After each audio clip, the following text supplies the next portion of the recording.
Banger song.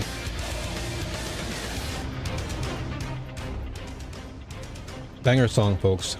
What is going on? We have arrived. We are here. And we're about to get the party started because D4 live stream is happening very soon in the next, I'm imagining, probably 45 minutes. So until then, we're going to just rock out with some good music. We're going to play some D4 until then and look forward to some exciting announcements for Season 14. So let's log in. Let's log in and let's enjoy the party. It's over here for now.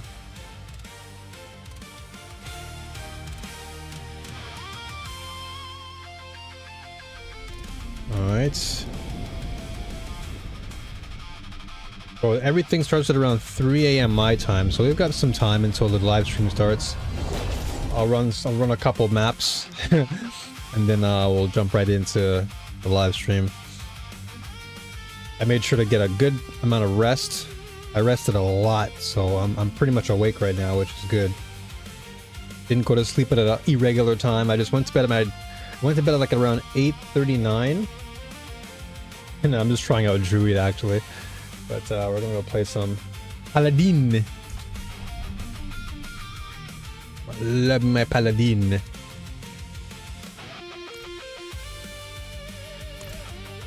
Paladin time, boyish.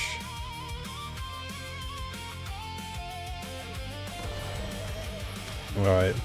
Let's just do a couple of these.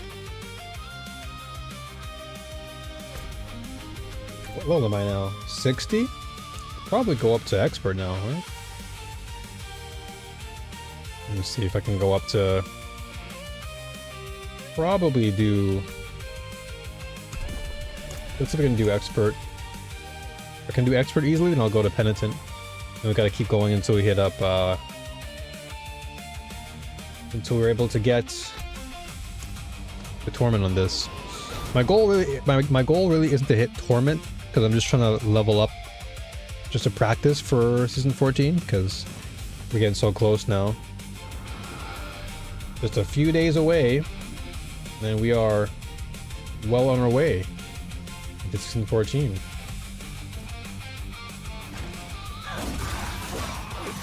Get that Paladin up.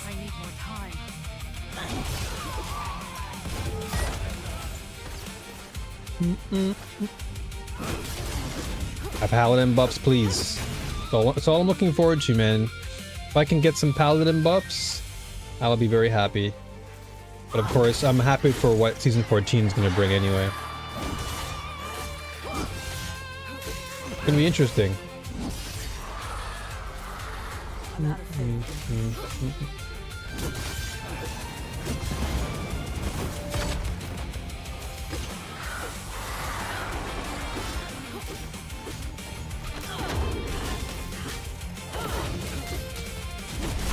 Gotta keep an eye on the time. Sometimes I get too carried away and I forget what time it is, so I gotta watch the time.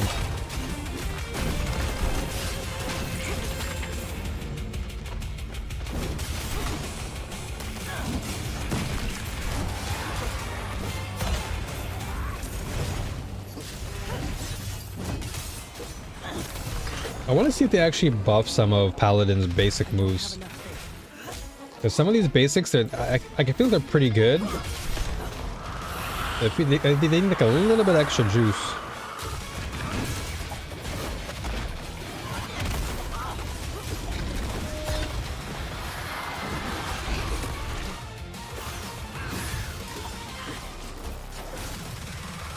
So once it can buff some of Paladin's basic moves, that'd be nice. Even like a bit of juice to the core skills too, but not too much. I don't want them to overpower the Paladin.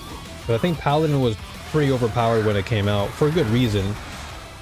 Obviously, it just came out, so they gotta hype it up. But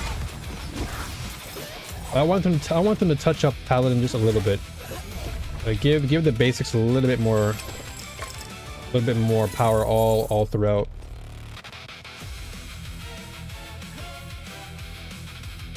That way all the basics have value. Not that they don't now, but I feel like it's better if they kind of spread that power across. Because I think Clash right now is pretty strong as far as like a basic move is concerned. And I know, I mean, I like Brandish. I do like Brandish a lot. And then Hammer is not too bad.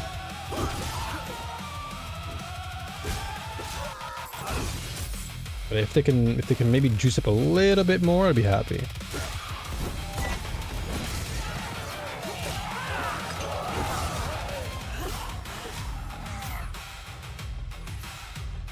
Where are we going now?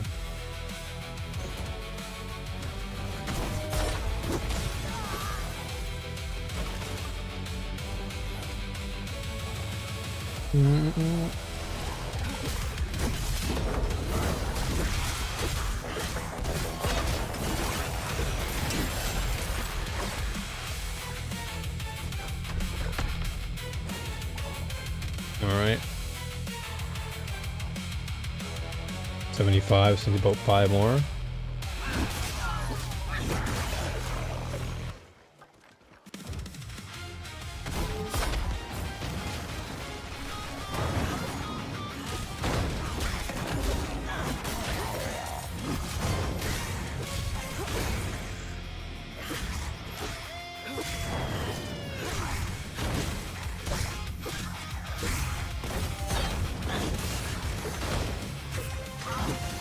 Arbiter form is just so nice, man. Arbiter form is so good. Even without it, Ali's still great. The Arbiter form is just so sick.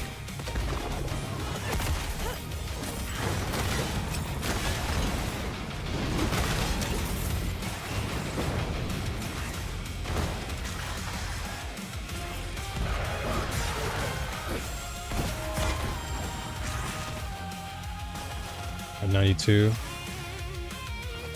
I think we're done here now. We are done. One more dungeon.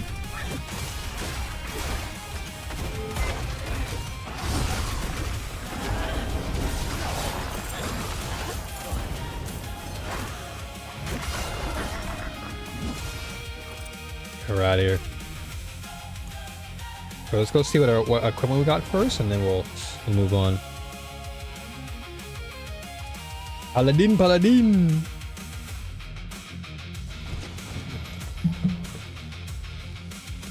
What do we get here? What drops did we get? Ooh, Aegis.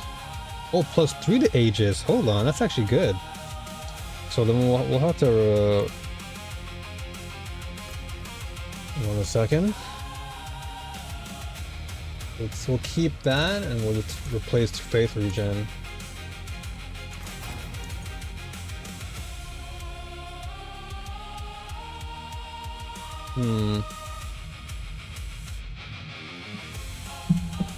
Alright. Let's close over here. Okay. See here. Ooh, all res is pretty good.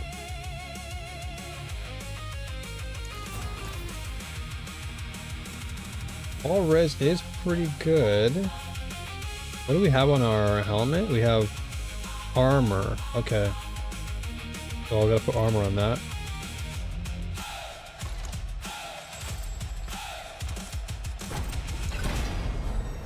$1466. Oh, we have 1945, so we gotta get the high roll.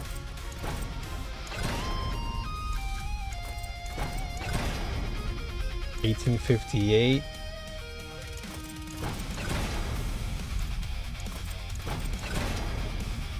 Okay, I'll keep going until I hit 1900.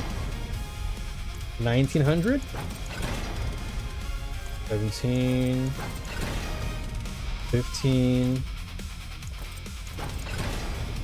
1800, one more 1900? Come on. Dude, this thing is robbing me.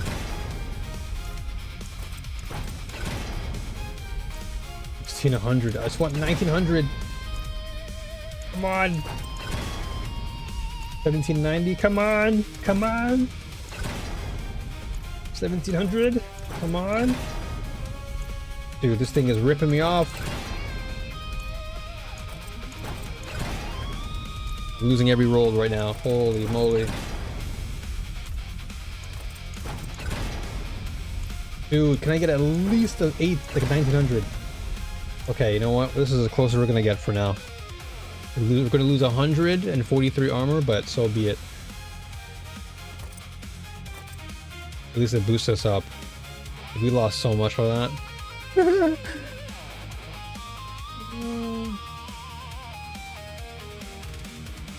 don't think we need to do that.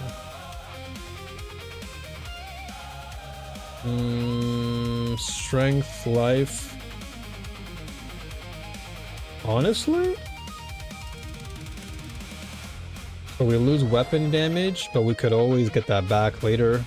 We can just get life on kill and put holy damage instead.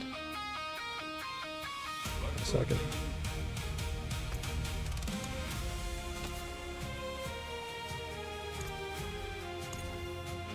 All damage, nope.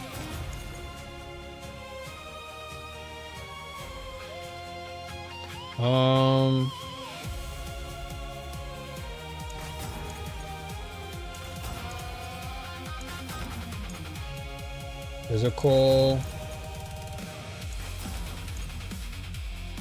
I mean, all damage is fine, but I would much rather the holy damage here.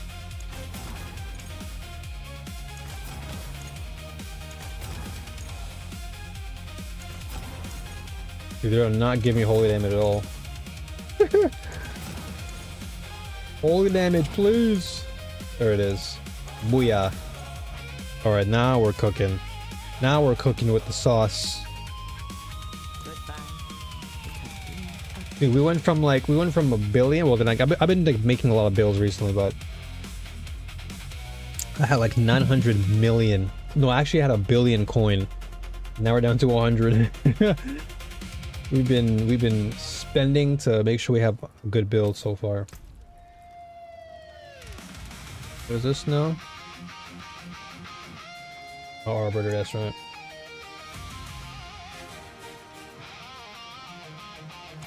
There it is. There it is, boys. 208. Excellent. Alright, so 230. Okay, let's do a couple. Let's do this last dungeon. And hopefully this dungeon should give us more than enough time, and then we should be crisp.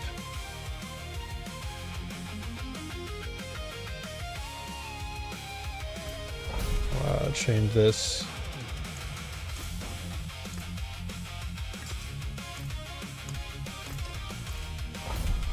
All right, let's go.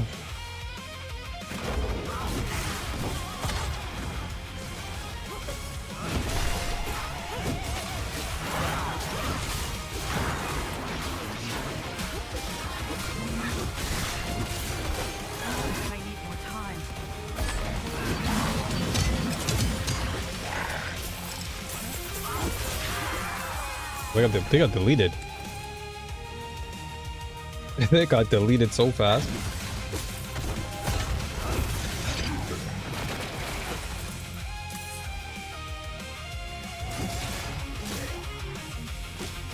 Oh wow, I didn't even see him.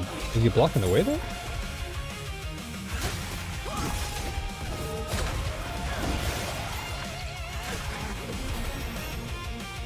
Level 61.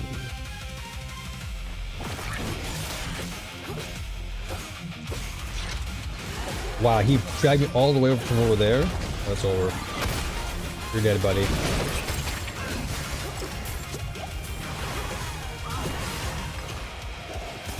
You're dead, buddy.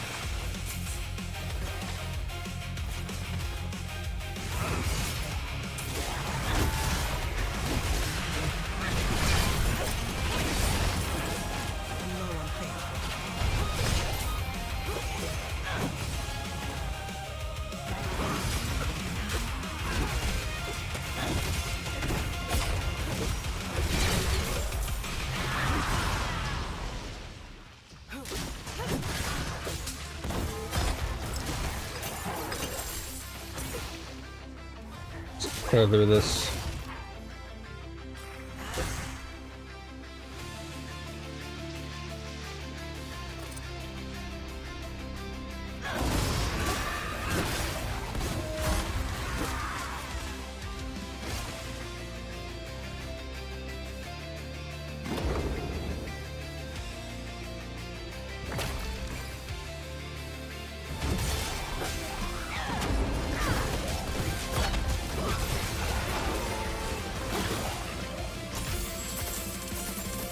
Give me that chest, boy.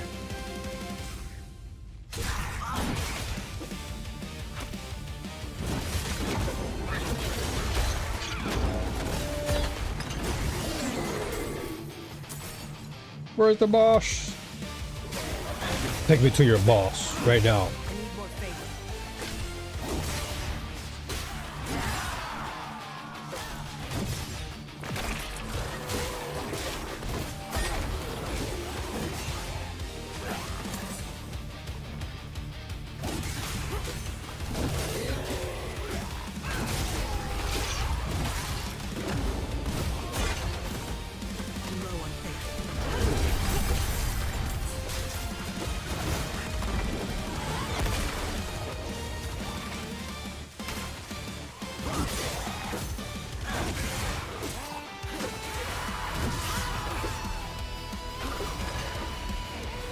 Where the heck are the boss at? Nightmare dungeons are pretty long. I just realized. But they're pretty lengthy. You gotta go through quite a bit just to get to the last part of the level. Like now I'm realizing it. Compared to like an Undercity, I can just get through Undercities so quickly.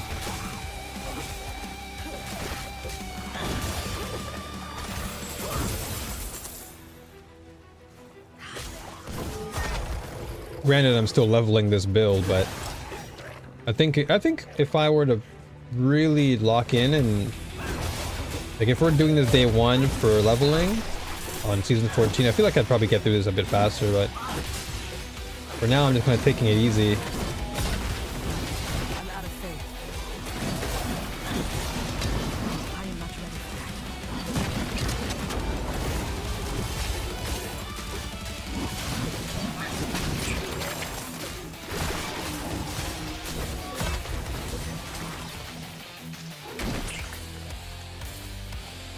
My room just went up a temperature? What the heck?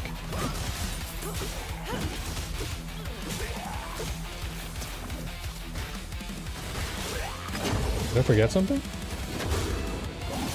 What object am I supposed to get? Oh, I probably gotta go south. Let's see, is it this way? There it is.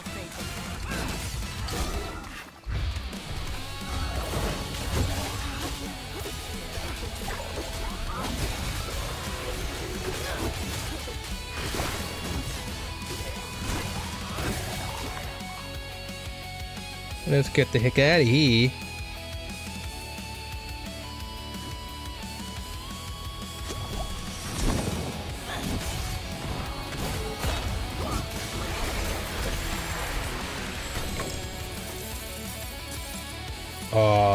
No, this isn't the right area at all.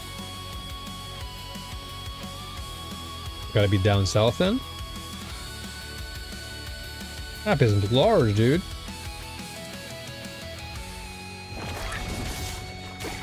Nope, not this way either. It's gotta be north? What the heck? Dude, Nightmare Dungeons are pretty flippin' long. What the heck?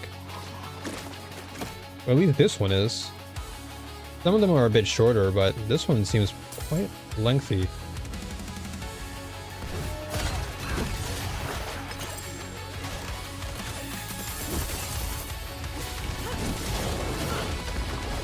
Ah, yeah!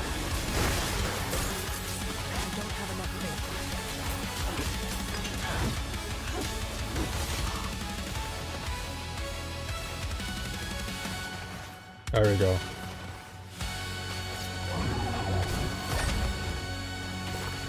Come on, boy.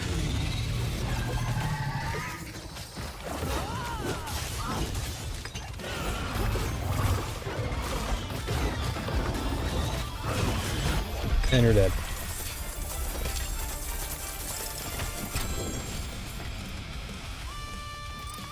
Alright. So the pit is next, but we'll do it later. Since now it's about 2:35, let's just get ourselves prepped up and ready.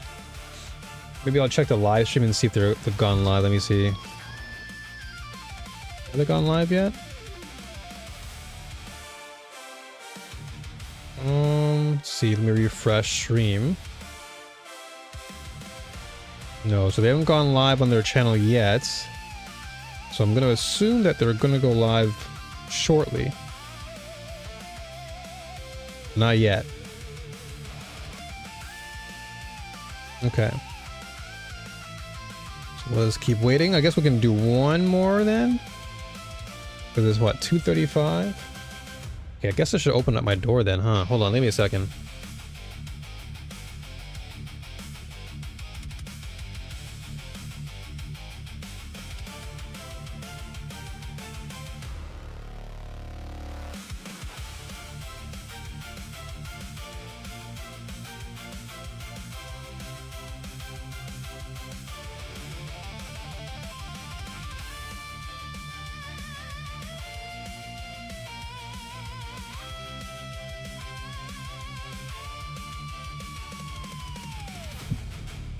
Alright, I just had to open my door, get some fresh air. Because my room went up a temperature, got degrees. I'm like, wait a minute. So if I close my door, it gets hotter? No, I think I'll keep the door open. Let me just tweet out that I'm live.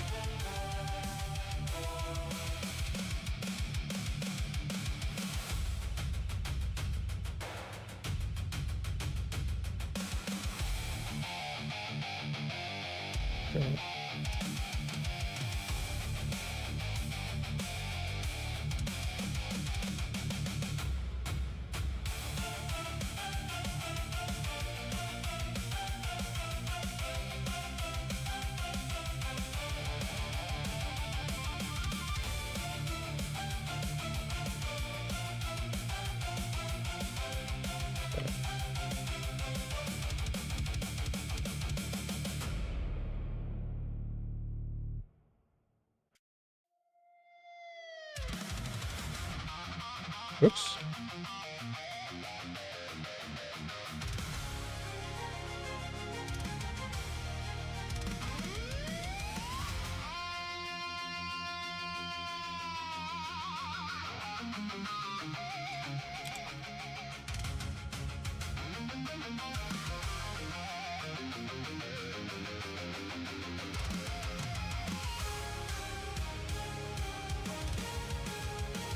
Oops, campfire? Campfire. Level 4.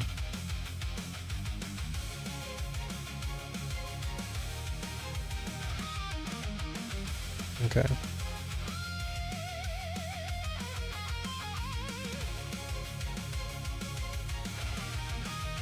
Alright, so that's been tweeted out.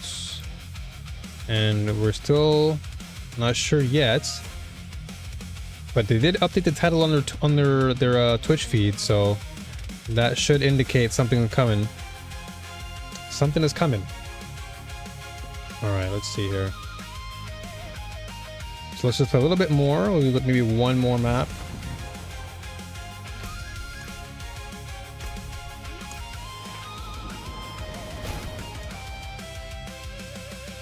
Get some water.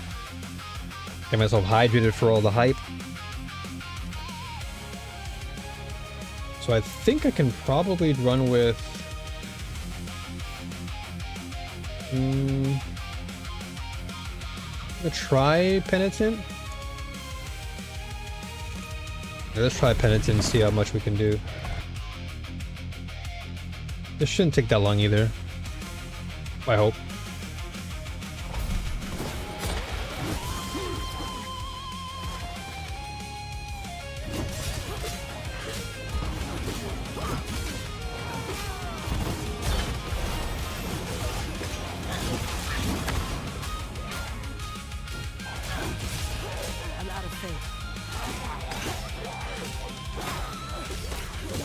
Maybe I should get some Faith Regen on this build.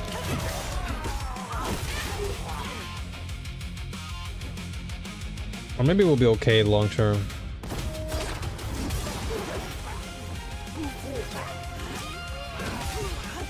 I think we'll be okay.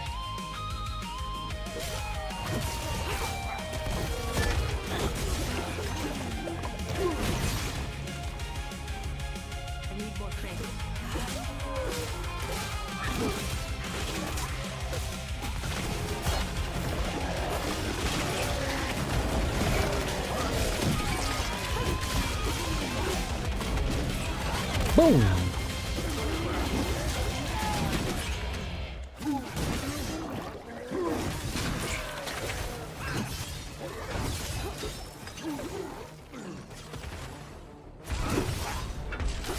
Curse this place.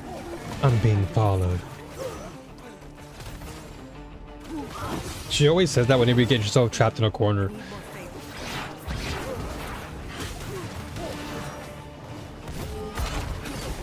It's like every time you run into a dead end. Oh no, I'm being followed.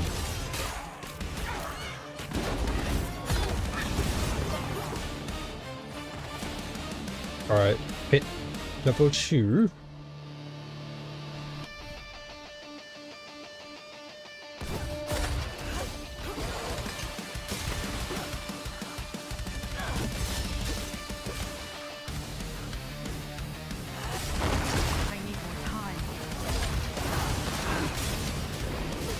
Magma. Oh, this magma.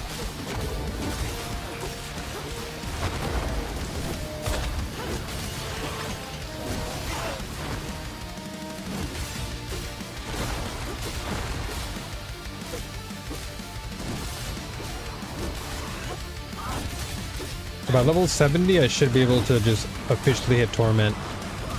Level 70 is usually when I swap over to Torment levels.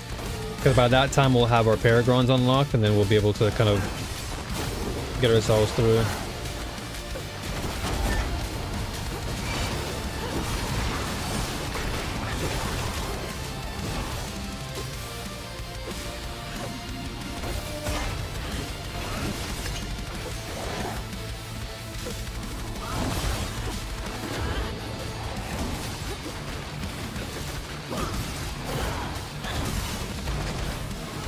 Oh.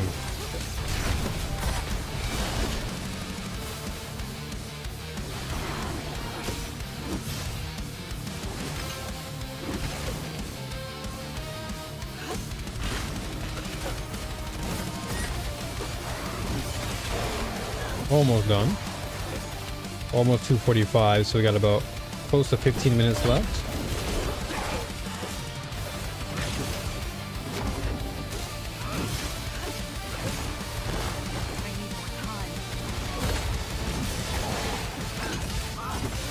Probably should get to one more depth, or maybe don't even have to. I think we're pretty good if we can just clear out this. Oh no, never mind. We're at the 3rd depth, so this is where we should probably find the boss here. Pit boss.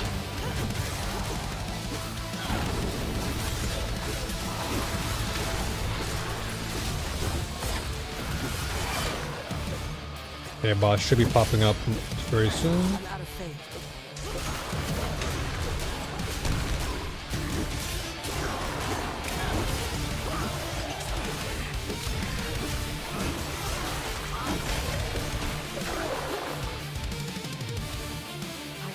There's literally like one more enemy and he pops up. There it is.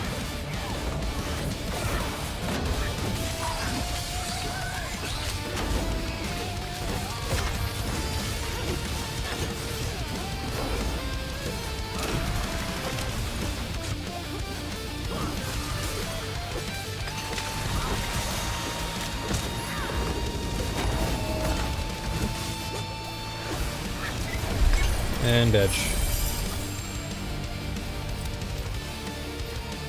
Okay, well at least we got that. Ooh, Arbiter wing attacks. You want that. Arbiter for sure.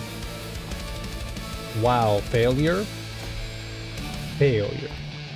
Failure. Okay, so now we're out of here. And we have about 15 minutes. Perfect. So we finished right at 2:45.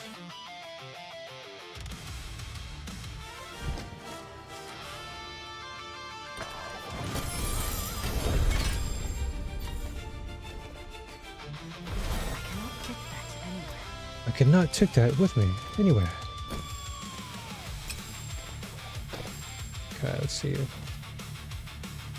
Oh, a good unique shield. Blessed shield deals 55 increased damage. Casting another skill makes your next 3 blessed shields double this bonus and cost 7 less faith. Interesting.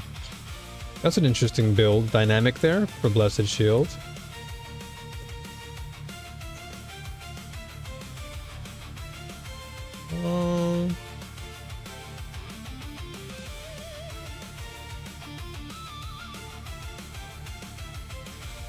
Okay, so some of these are pretty much dead.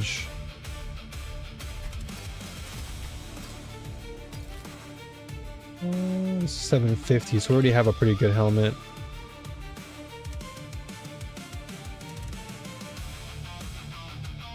Okay. All damage isn't too bad here, but... Ooh. Strength, thorns... Okay, I'll take a damage reduction here.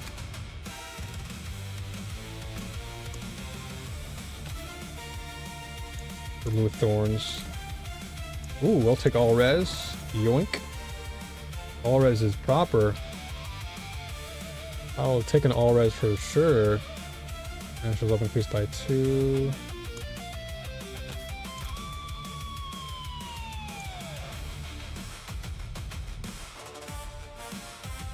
Alright, this is it, right?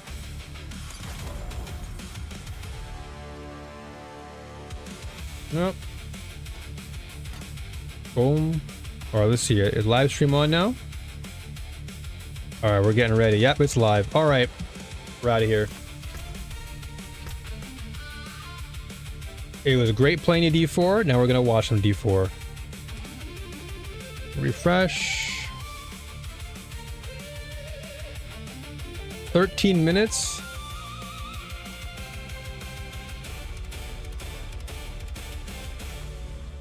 Okay.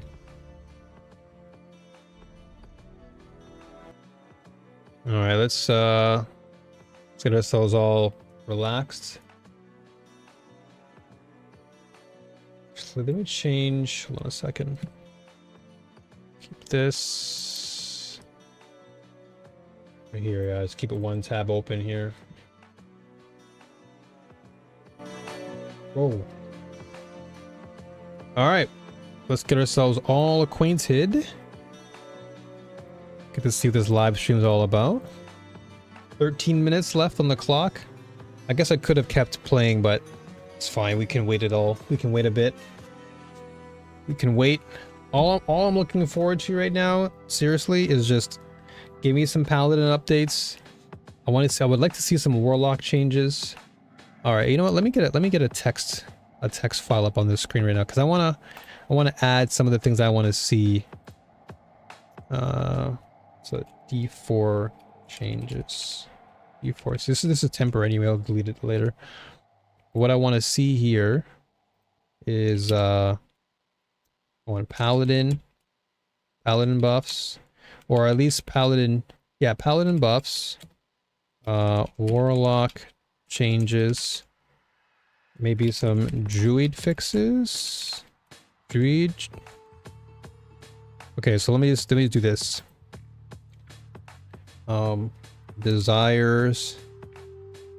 Desired. Hold on. S14 wishes. Okay. So I want Paladin buffs, Warlock changes, Druid changes, and then what else would I want? And then so buffs, maybe like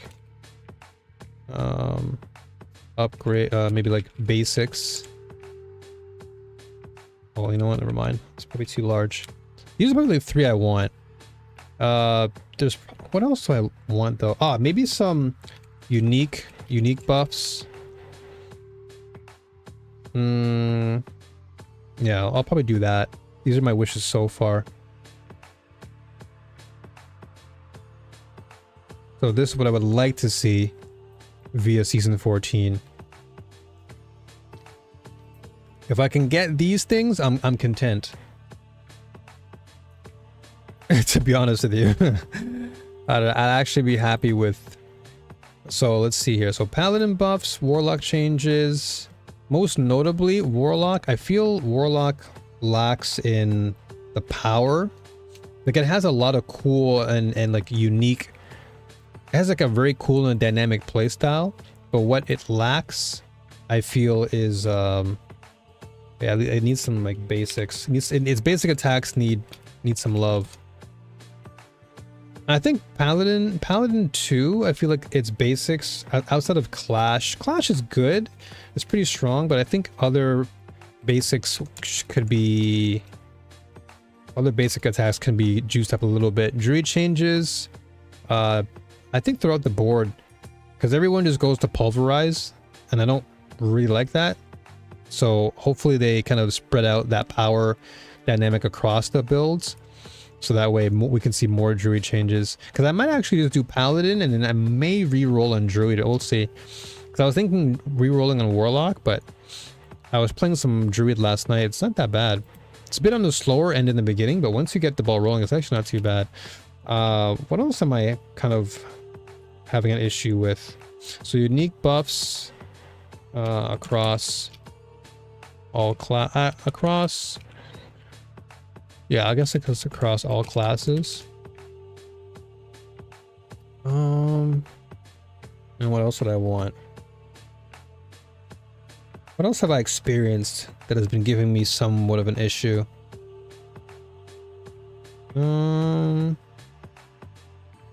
Crafting. Oh yeah, crafting changes. Crafting changes, like the cube and stuff. Like there are times where I feel like UI stuff is just a bit too tedious at times, and like the crafting can feel a bit wonky. Like the way, like the sequencing and how you craft things can feel a bit weird. So I'll do this. All right, and those are my desired changes. So we'll see if my desires come into fruition. Other than that, I think we're good. I'm just content. I just want to see, what's in the store for Diablo 4 Season 14. This is the new boss, by the way. What they're showcasing here, this is the new, not pinnacle, but the season event boss. So this is the boss you have to defeat to get some of the new items. So I'm looking forward to that.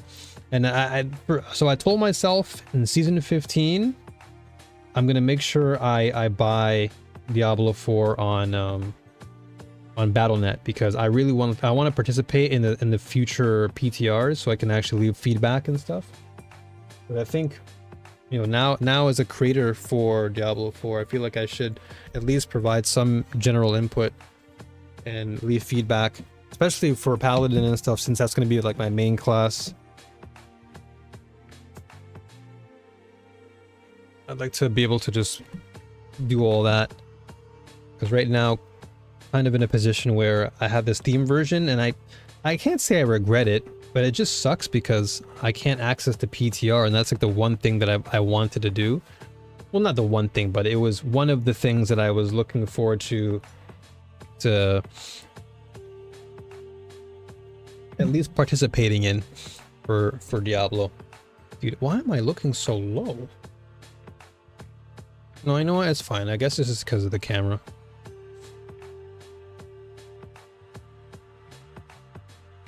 Hold on a second.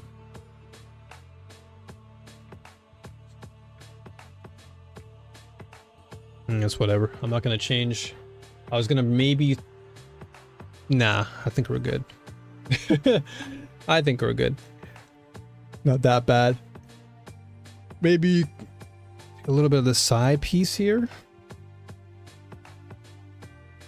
Yeah, just shrink the camera down a little bit then. And then that way it doesn't look as bad. I was trying to like stretch the camera. Maybe that could... Ah, it's fine. I guess I gotta move my chair over a little bit. Yeah, there you go. Yeah, there you go. Now I'm centered. I usually sit in a... like a cross-legged position. Maybe I'll do that for now. Because right now I have like one leg up, but maybe if I just cross my legs for now.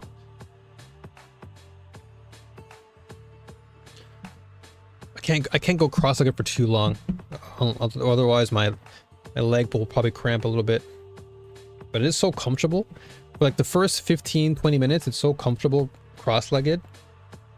I think they were fine. Do I really need to have my whole body be seen? Like, I'm just so obsessed with visual. The visuals are always important. And audio. Audio, visual to me is like so important, but I think we're okay. I think we're fine. 5 more minutes though. It's super early right now, man. It is 2:55 in the morning. I'm usually asleep. Actually, yesterday morning I was up at this time too.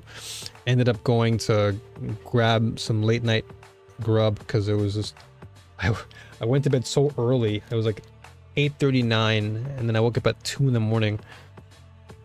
But it was good rest though. Like, I've been getting a lot of rest. It feels so good to slow down these days. Instead of trying to like rush and get things out, I realized that just slowing, like, at this point now I'm just like, you know what? I don't care if people decide to walk away, because the people who walk away were never loyal to begin with. So I just told myself, you know what? I'm just gonna slow down and make sure I get enough much needed rest so my brain can actually slow down and not be so overstimulated. Because everyone's just running on like, everyone is, well, not everyone, but there's just so much overstimulation nowadays, and I see it so much. So I told myself, look, I'm gonna just slow it down and just appreciate, because you know, I think we've underestimated the value of just not boredom, but like, I feel like we've underestimated the values of really slowing life down a little bit and just letting things just kind of flow.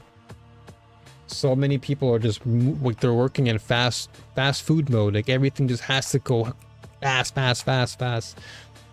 And it's like, I started to realize that. I first started to feel it. It's like, damn, like, if I'm moving too fast, I can't create. Because my greatest creations come at times when I just don't rush. When I actually take the time to slow down and think of, what the heck was that?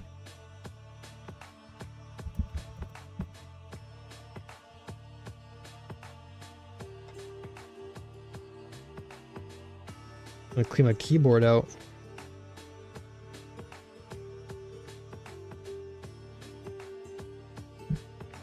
Dude, maintaining cleanliness for the computer surprisingly is not that easy at times, because it's so hard to forget because you're so preoccupied with just operating the computer. But then when you look at it like months later, you're like, oh my gosh, my keyboard. Most of it is just dust, but I gotta make sure I do some scrubbing, because the last time I washed my keys on my keyboard was about a year ago. But I don't like washing it too often, but I think I might have to rewash my keys again soon.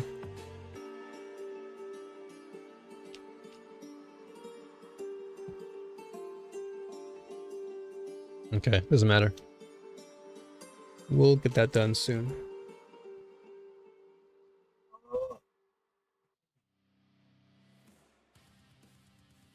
Oh, I hear some music. Whoa, they're blasting that music. They're blasting. 1 minute. This is that music, baby. Ooh. Yeah. Okay. Now they're rocking out. Now they're getting the hype ready. There you go. I move my chair in a little bit. Ah. Okay.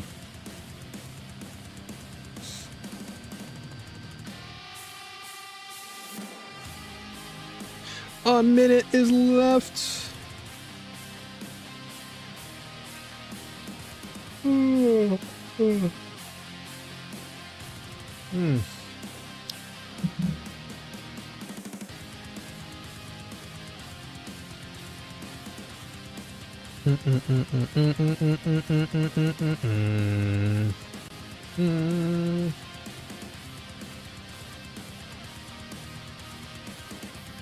35 seconds. Season of Awakening. Or, sorry, Season of Death Awakening. Really curious, man. Okay, you know what? I gotta reposition myself, man. Oh. Repositioning myself is just so... Ugh.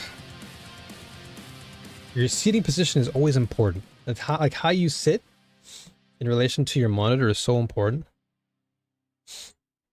Alright, here we go. It's time. Show me the money, baby. Show me some Paladin buffs.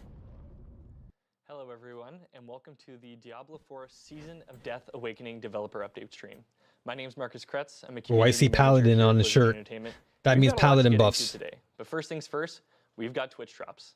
So you can watch for 30 minutes on any eligible channel in the Diablo 4 category on Twitch and get the Falx Infectus sword skin. So again, that's 30 minutes on any eligible Diablo 4 category on Twitch and get that Falx Infectus sword skin. That includes this one, right? Hold on. That includes this channel too, yeah? Awakening. Something there it you is. should know is that we've got a video queued up for you. That's going to take you through everything coming with the season. And then following that, we're going to have a little developer Q&A. So be sure to drop your questions in Twitch chat. We'll round those up and then answer those towards the end of the stream. So without further ado, check out everything coming in Season of Death Awakening. Let's go. Yes, yes, yes. Welcome to the Diablo Developer Update. Today, we're giving you an early look at the Season of Death Awakening. We're excited to share updates on the seasonal quest line, mythic unique system, class updates, and quality of life improvements. Yes, Let's please. jump right in. Quest overview, okay. This season's questline follows Danica as she investigates the Ulosar, a rising death cult, and its threat to Sanctuary. The story is built around pursuit, discovery, and the sense that something dangerous is taking shape just beneath the surface. Along is the this way, 1080p or you'll learn what? about the ruptures emerging across Sanctuary. Oh, no wonder. Ulosar. Oh, This blurry. collection will be preserved with Danica and Zarbinzet, giving players another way to piece together the story and explore the season's Another narrative way? threads. It's so emphasized. In the Season of Death Awakening, the barrier between Sanctuary and Pandemonium begins to weaken. Arcane rifts known as Pandemonium ruptures tear open across the world, unleashing Open new windows. monsters and creating opportunities to summon a familiar boss. You'll encounter 3 different kinds of ruptures. Standard ruptures can appear anywhere in Sanctuary, but are most plentiful in Helltides. Ooh, okay. Surging ruptures can spawn in place of local events inside Helltides and ramp up the intensity. A colossal rupture is the largest and most dangerous, found only in the world boss arena near Zarbinzet. Ooh. To trigger a rupture, slay the cultist protecting a Death's Head idol. That ignites the ritual circle and tears the rift open. Keep it active by cutting down the enemies and sealing tears. Nice. The longer it stays open, the greater the rewards. And be ready if a rupture goblin appears. Killing it will spark another rupture on the spot. Well, that's sick. Realm Walkers are breaching into Sanctuary, drawn out by the most intense arcane forces.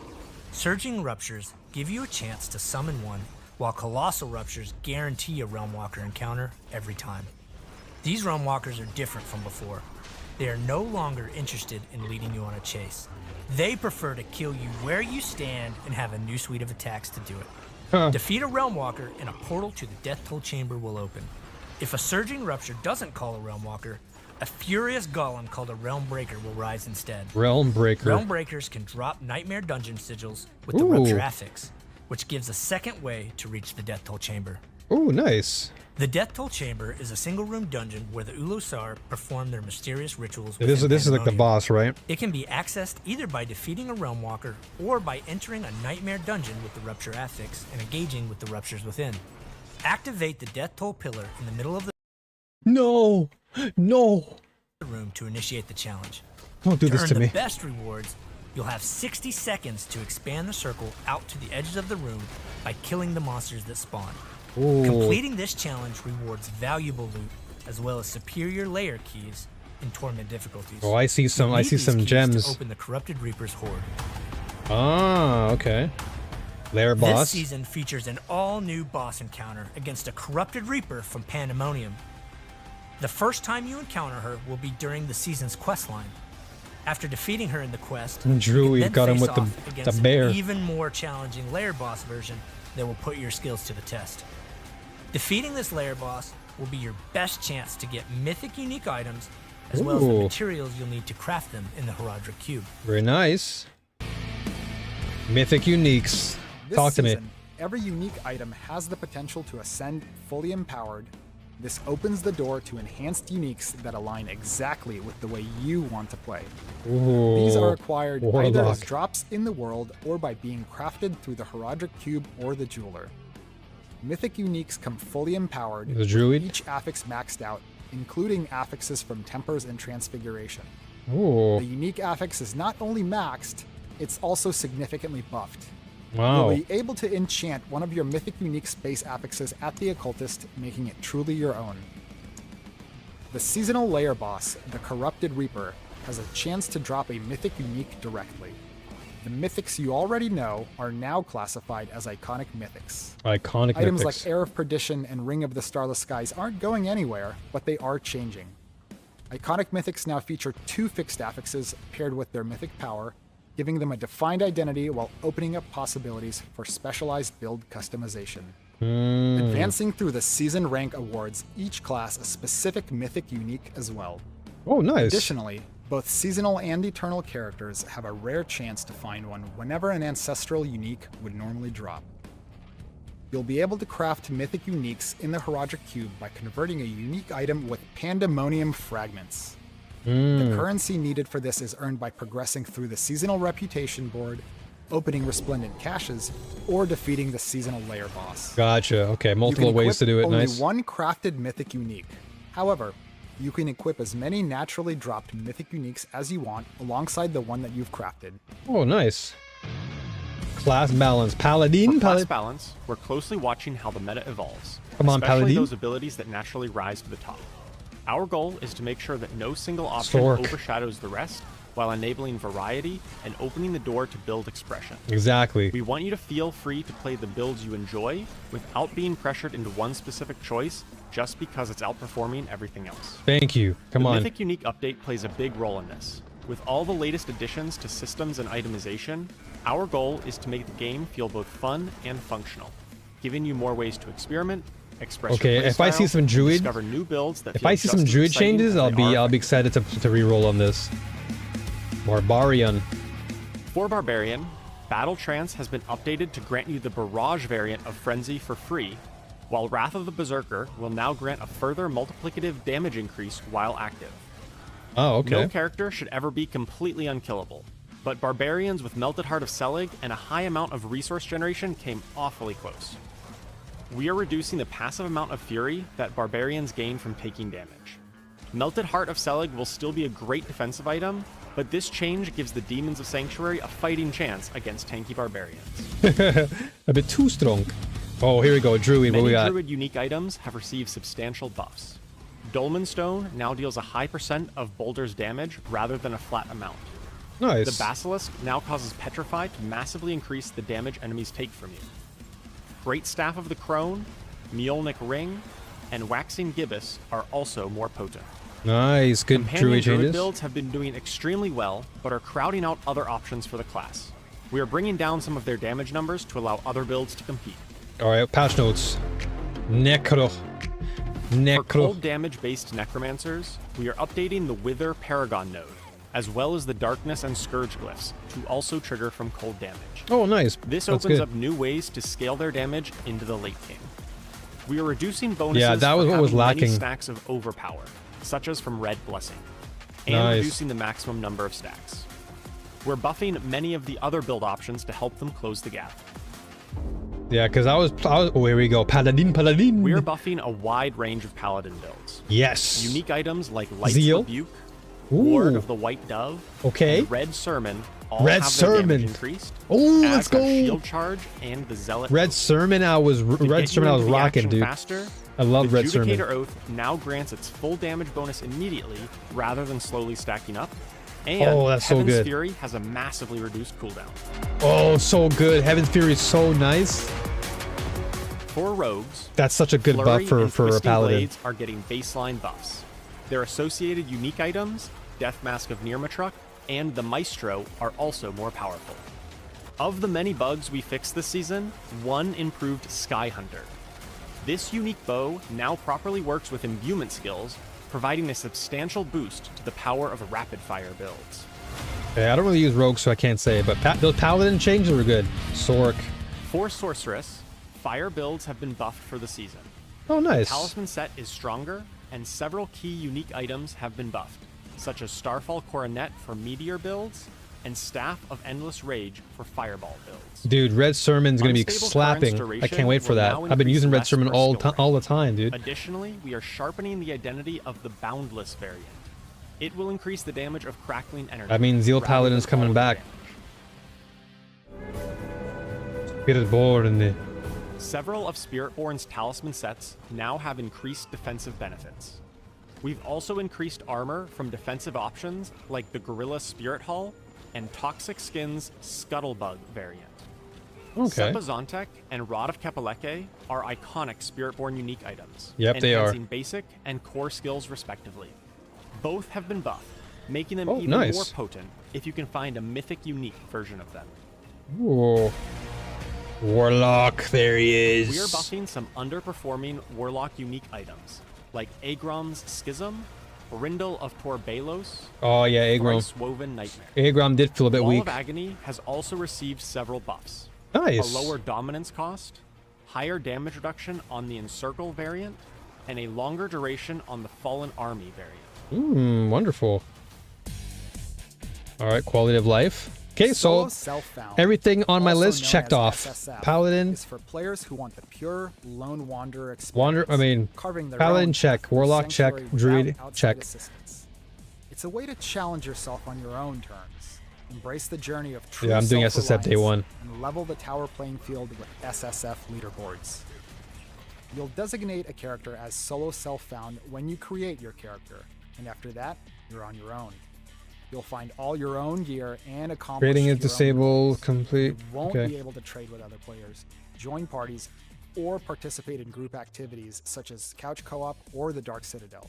However, Oh, wow. as SSF, you can engage in open world content such as world bosses or Legion events with other players as normal. Okay, good. That's good. For Okay. group play, we are updating war plans to make it easier than ever to As long as we strategize can with still your do friends and the trusted world allies. boss and all that In stuff the is season fine. of Death Awakening, you'll be able to sync your war plans board directly with your party, letting Oh, that's everyone cool. tackle the same objective together while gaining Okay, equal any more rewards war across plan the board. updates?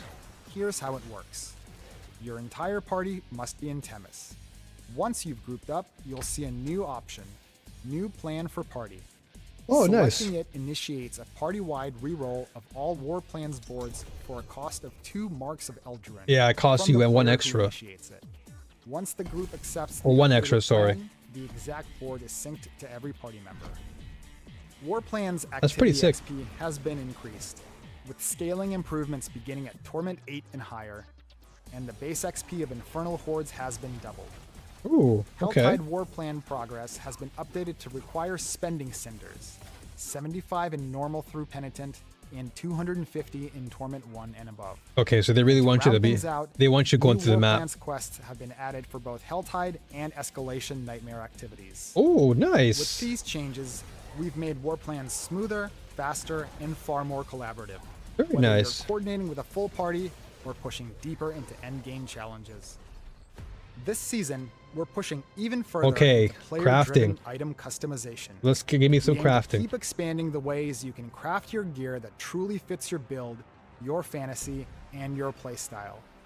Here are a few new updates we have coming this season. Okay. Uniques and Mythic Uniques can now have one affix enchanted with the Occultist, allowing you to customize your item further. Unique Charms and non-ancestral uniques now support unique power reroll, opening up new paths to refine the powers you rely on. Hmm. Chromatic tuning prisms can now roll all resist, adding another valuable Oh, defensive all resist. option to enhance your toughness. Oh, that's so good. That's a All good change. skills can now be rolled on amulets using the Adept's tuning prism.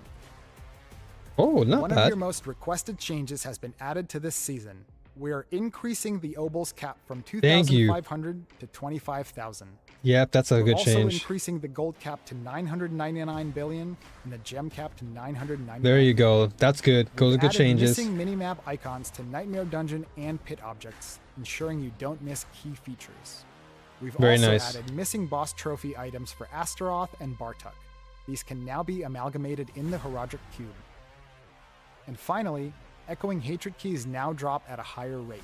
Oh, thank goodness, because those never dropped at all. The official launch of the tower is finally here.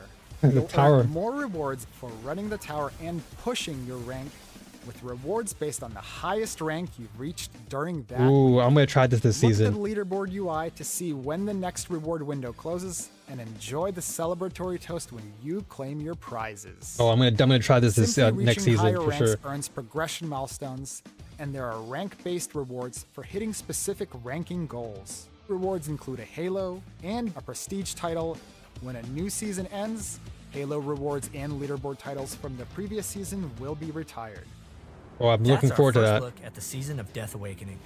We're excited for the official release and look forward to your journey. When's See the you re- all in Sanctuary. There you go, June 30th, baby. Let's go, June 30th. I'm excited. Welcome just to the saw a Diablo ton- developer a ton of update. stuff coming Today this we're season of giving Death you an Awakening. early look And at the who season. better all of it with We're me excited. than a few familiar faces we brought today. Gentlemen, welcome They to the forgot to show. turn off the other It's video. Great to have you. Ben, starting with yourself, if you want to introduce yourself and let everyone know Ben what you do at Blizzard Fletch. Entertainment. Yeah. So I'm Ben Fletcher. I'm the lead seasons designer. Hi, I'm Charles Dunn. I'm a senior game designer working on the Final Balance team.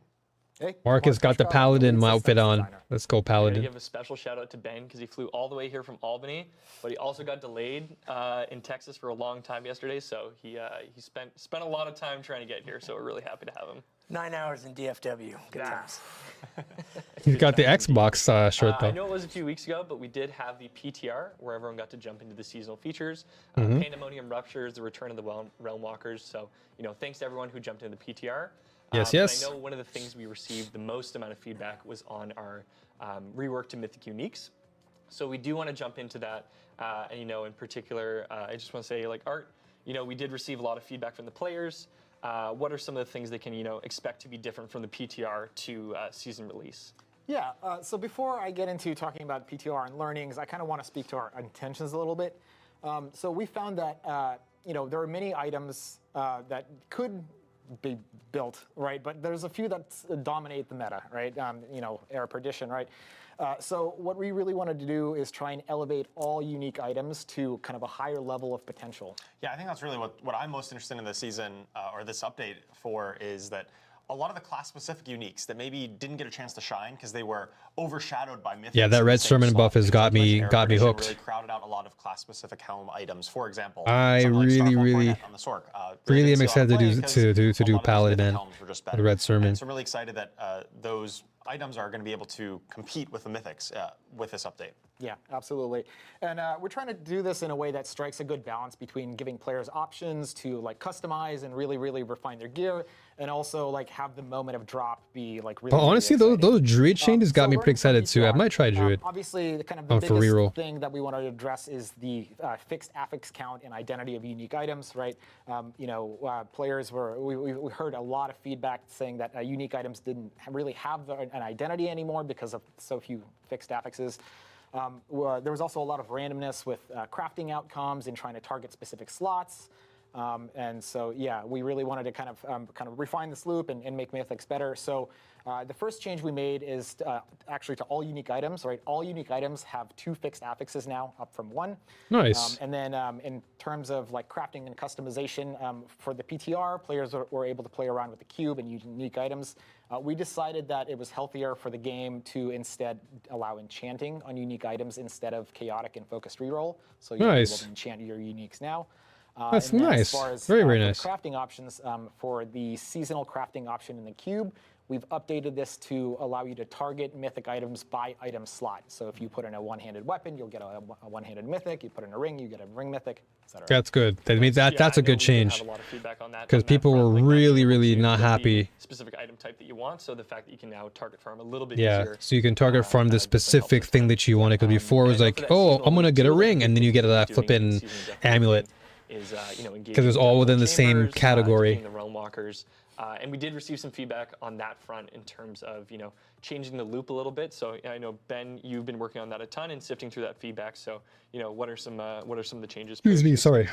Yeah, so first of all, we appreciate your feedback. The thing that we heard the loudest is you don't like standing still in an ARPG, which makes sense. We had a little too much time standing still closing tears, so we decreased the time that it takes to close the tear. We open more tears. We actually make some of the tears move around the space, so you're chasing them around.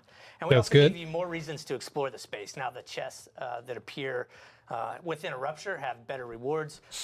We increased the glints of hope that you get and just better drops in general from the activity. So you should be spending far less time just standing in place now. Good. Also, we noticed the difficulty initially when we send you straight out into the world to do ruptures before you have any skills or gear equipped. It was pretty rough. You just kind of get stomped. So we chilled those out quite a bit in normal difficulty, so you can go out at the beginning of the quest line, start closing ruptures, and not just have a bad day. And then the intensity ramps up as you move into the higher difficulties. Very Nice nice. to not just get nuked right out of the gate when you're level 5 for sure. And great to hear on those changes as well. Like, you're doing the seasonal activities so frequently, so to have that loop tightened and the rewards improved a little bit just pays dividends across the entire season that you're playing. For sure. And for those of you who haven't been tuned in, we do have some pretty exciting changes coming with Season of Death Awakening because we had the leaderboards in Tower that were in beta in January, and with the season we're actually fully releasing them. So if you have not been tuned in, Art, what should players maybe expect if they haven't experienced the Tower and leaderboards before?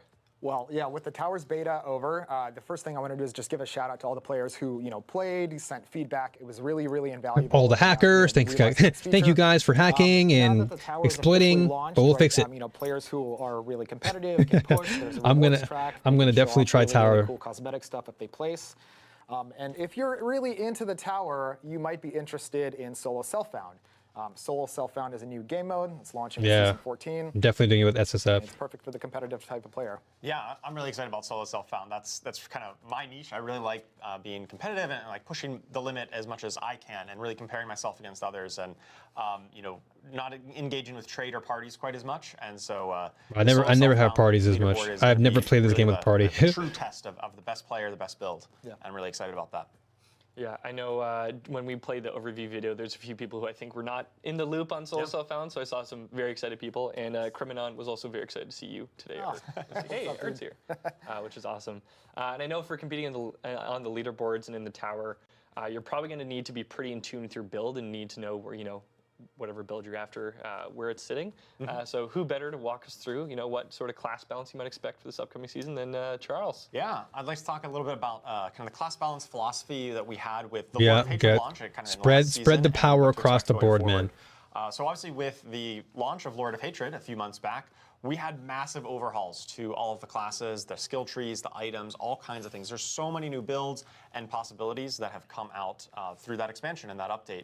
And we think players have really only kind of scratched the surface of some of the builds that are out there and possible to make.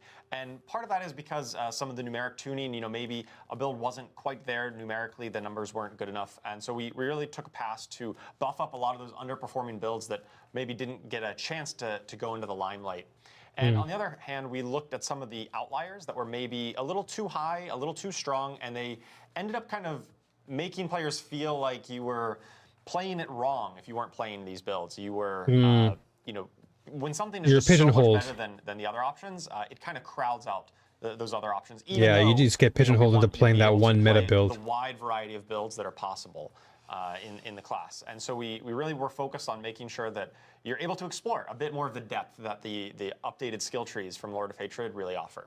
Nice. Yeah, as far as like overall class balance, we believe that the game is best when there's room for everybody to kind of grow and push. Yep. And when there are, these outlier builds, it kind of, makes the landscape harder to evaluate for everybody else.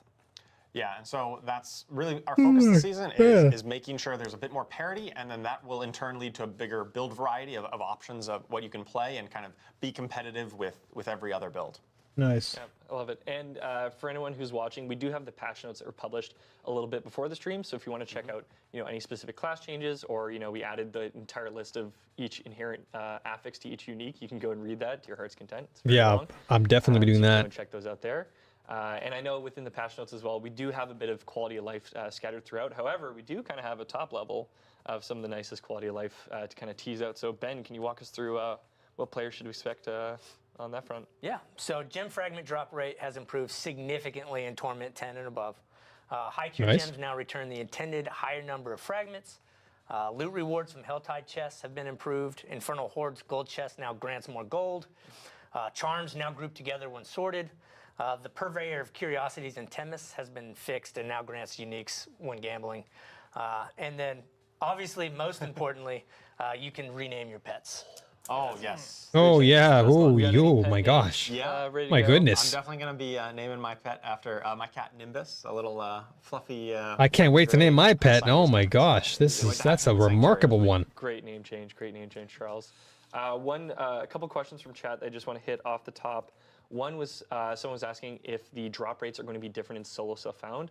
To my knowledge, they will not be different in solo Okay, self-found. good. That was Same good, drop rates, good. Just different experience of who you can group up with and not, and just be you solo.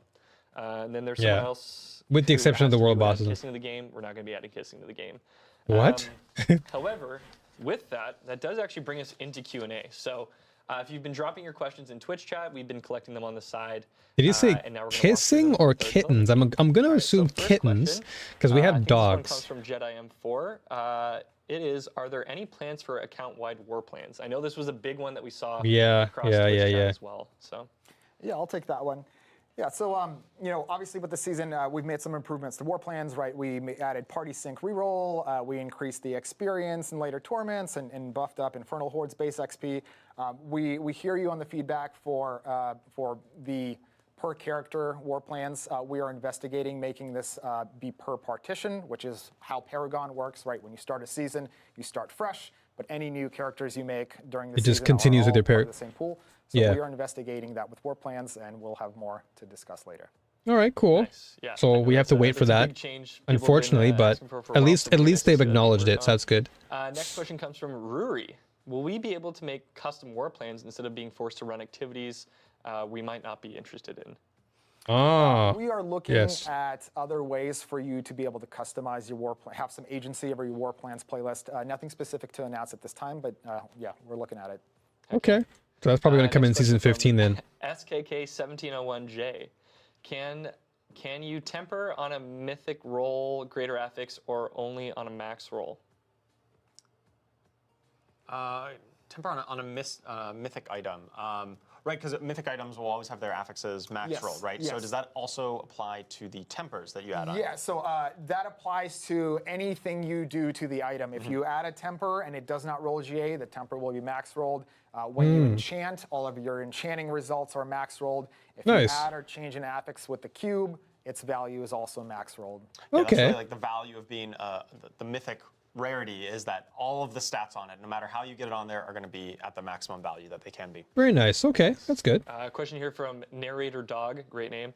At Diablo, question, are the OG mythics, which we're now calling iconic uniques, are they receiving a nerf or are they staying the same for the season? Yeah, I can address this. Some of them have been reduced in power level, something like Air of Perdition, which I kind of alluded to. You know, that one in particular has kind of been dominating the meta for quite a while. It was always like, yeah, Air of Perdition, best helm. It crowds out everything else. So our philosophy here is that because now they are just mythic uniques like everything else, we try to balance them at approximately the same power level as other uniques when they hit the mythic version, right? So the idea is that after the adjustments, the balance changes, something like Air of Perdition should be comparable to other helm uniques that are also at that mythic power level.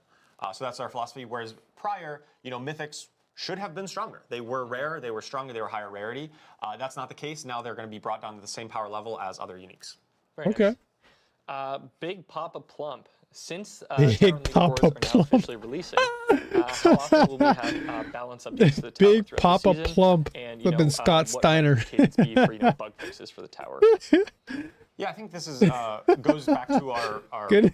balance philosophy that we've discussed several times. On Good live name. streams That's in a the good past. name right there. We do Big want to Papa really Plump. respect the time that players invest into their builds, right? If we're going to launch the season and there may or may not be some balance issues, and we want to make sure that any adjustments we make doesn't invalidate somebody's build that they've invested a lot of time into. We'll still fix the really high critical, like, oh my gosh, you're breaking the game. But in terms of like, oh, this is maybe a little stronger than we intended, as a general philosophy, we're going to let that ride out because we know players have invested time into making that build, collecting those items, and we want to respect that. Absolutely. Cool. Voodoo Virus Vendetta. I think this will be our last question. Can we expect to get an activity tree for the open world that doesn't involve hell tides? Maybe can we get some love for sellers? We can definitely investigate new trees with new content. Well, they're investigating. We right now we're kind of looking at, like I said, alluding to the previous question, we're looking at ways to kind of enhance war plans as a feature itself rather than specific existing activities. But it's always a possibility. Yeah, I definitely think the war plans tree and like those modifications that we have is definitely a ripe area for future design space. Not a lot coming in this season in particular, obviously, but it's part of the game and it's going to be for a long time, and we're really excited to see how we can expand that and improve it in the future. Nice. Nice. Yeah, I think we actually may do a couple more questions, time permitting. Nazrath, is there any chance to be allowed to import loot filters or to add them to our account via BNet? Oh. I don't have too much information on that. I think Yeah. that would be Interesting. something we can definitely look into. I know that would be a good quality of life to look into for a future update, for sure. Cool. Another question just related to solo self-found and the individual kind of nuances. If you're playing solo self-found, is not being able to be in a party, does that apply to the tower as well? Or is everything solo except for world events? You're not allowed to be in a party at all, like period. You can Yeah, it's find solo other people running around the self-found. world. If you go to a world boss or a Legion event subzone, you'll see other players there. You can engage in doing the activity, but you cannot party, period. Yeah, it's solo self-found, dude. All right. Well, You're thanks for answering solo. those You're by questions. yourself. And thank you all for being here. I know we do Makes have the a most couple, sense. Notes just to close out the end of the stream. Just Oh, some no. opening notes. So one I guess some important thing people for don't everyone to know understand is that we the do have idea a of solo Warlock free self-found. trial that is going live with the start of the season. So if you have not yet played the Warlock, from June 30th to July 7th on BNet, Xbox, and PlayStation, you can. Well, jump I've in already and play the played my development, Warlock. and this actually coincides with the free trial for the game. So if you haven't played Diablo 4 yet, you can go in and check that out. Then beyond that, we've also got an Overwatch collab. That is going what? live with the start of the season. So we do have some really cool shop buttons you can check out. Yo, And then this we is do have sick. Quite a robust reliquary. So if you kill Yo, elite 2 of my and champion favorite games right monsters now? in-game, you'll be able to earn I see either Overwatch Reinhardt. currency. I see my If you complete the man whole free Reaper. reliquary, you'll actually be able to earn that Kiriko is Fox Spirit Bolt? pet that you can see kind of in the bottom right there by completing What? the reliquary. So And then if you're a huge Moira fan of is Overwatch, huge fan of Necromancer. Diablo, go in and check that out. And then in the shop Roadhog, of and course, is free going to be, reliquary. I'm guessing, Barbarian? Pre-download is available for the season. So starting on June 25th at 10 a.m. PT for Battle.net, Xbox, and PlayStation, you can go and jump in and pre-download the build, as we all like to do. And then if you are very keen on the leaderboard, just a quick reminder that Wait, that what will about go live Steam? July 2nd at 11 a.m. So it's a couple days after the season goes live. Dude, is that July 2nd that Overwatch at 11 collab is a.m., sick. where the leaderboard goes live for you to try and hunt I wonder who down Mercy those is then. coveted seasonal halos. Is When the Mercy season goes Sork? live, we will also have I'm a Twitch guessing- drop for you. This is called the Final Headache Mace Cosmetics. I'm You'll guessing be able to Genji's watch Rogue. any eligible channel on the Diablo 4 category on Twitch for 2 hours to receive this Final Headache Mace Cosmetic on Final June Headache. 30th. Nice. And now, as we wrap up the stream, I just want to give a huge thank you to the devs for being here today, Ben for traveling and getting stuck in Texas. Dude, for 9 I've hours. watched like so many we Blizzard do dev appreciate it. streams. I Thank watched you the to everyone at Overwatch home dev for stream. tuning I in watched and checking the out Season Hearthstone 14. dev It's stream, awesome that you guys are still and here. now Diablo. And thank you to the production crew for all the help, to Filthy Rich and everyone for all the work that goes into these streams. So don't forget, Season of Death Awakening goes live on June 30th, and we'll see you all in Sanctuary. Why does Filthy Rich sound like a familiar name to me, like his FGC name? I swear Filthy Rich was part of the FGC at some point. Maybe I'm just wrong. All right. Okay. Cool. Cool live stream. Did I get my drop? I did get my drop. Yay. I got the flax. There it is. The Falx has now been unlocked. Not bad. Not bad at all. So we've claimed this bad boy. Alright, cool stream.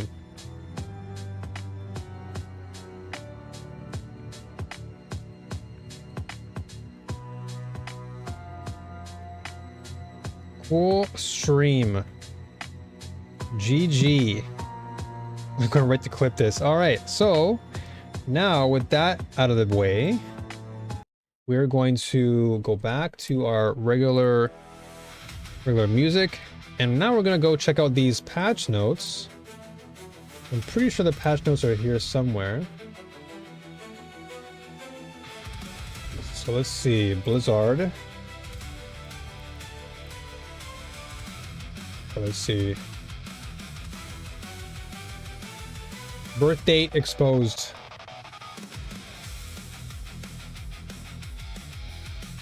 This is May.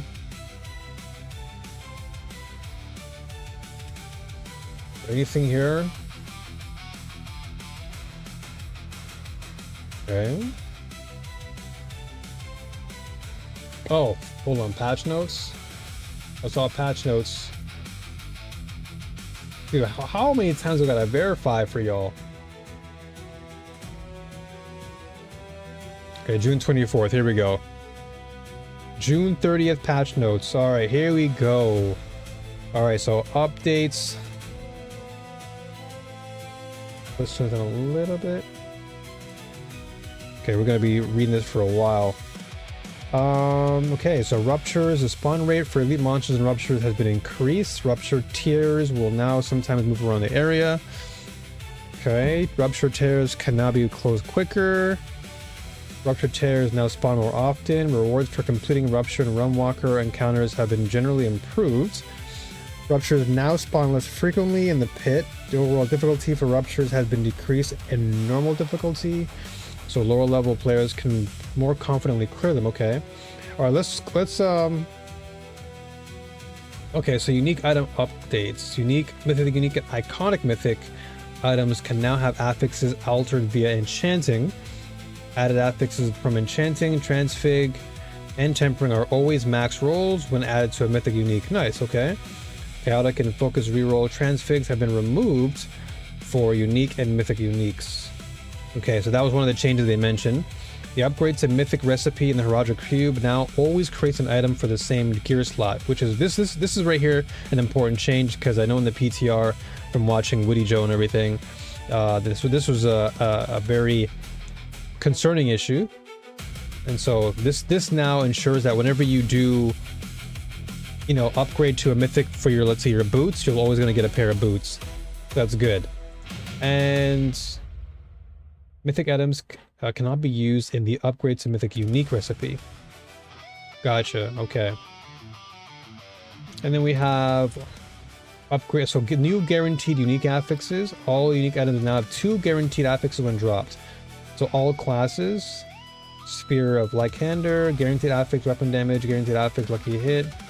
And Dariel's Visage, Primary Core, Poison Res, Azure Wrath. This is the ice sword. So you have weapon damage and max life. Okay. Banished Lord's Talisman, Primary Core, Crit Strike, Multi. Okay. Left Mid Idol, Primary Core, and attack speed. All right. This is pretty good for a nice guaranteed affix. Crown of Lucian, Primary Core, Resource Cost, Doombringer. Weapon damage, max life, Eldruian. Okay, I know Eldruian. Weapon damage, all damage. Okay.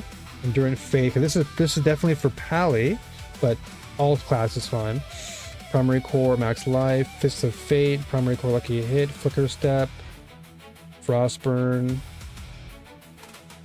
Okay, so Air Up Edition. So the Air Up Edition now gets movement speed and primary core stat as the guaranteed affixes. Okay.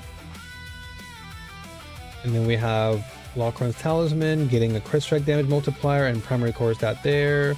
Selig now has resource gen and primary core. Okay.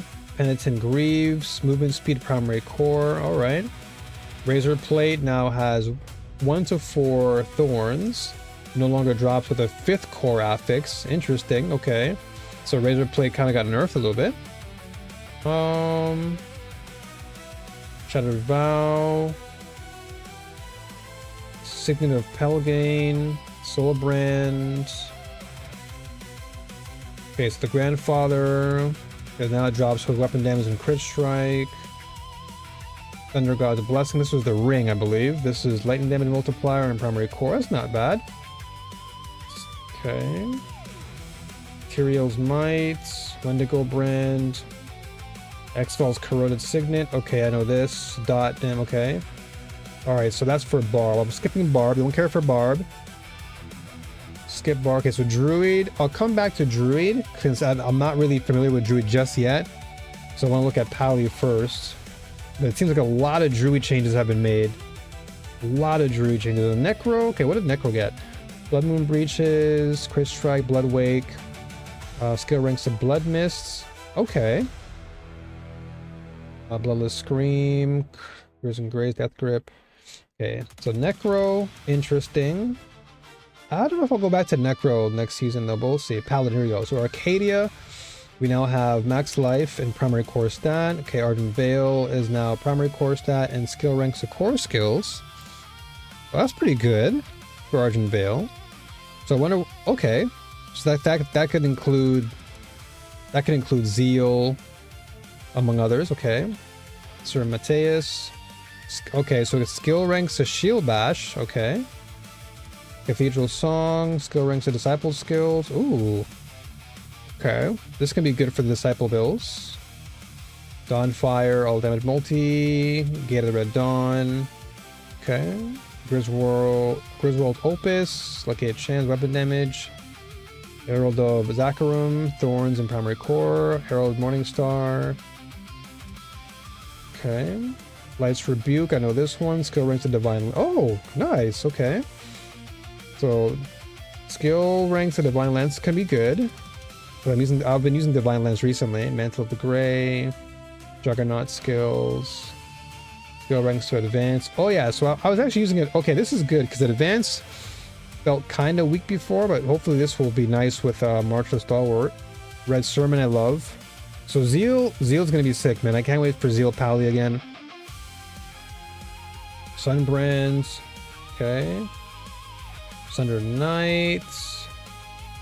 Aura skills, okay. Supplication. Brandish. Oh, nice. Okay, I'm gonna have to look for Supplication then next time, because we got Brandish upgrade.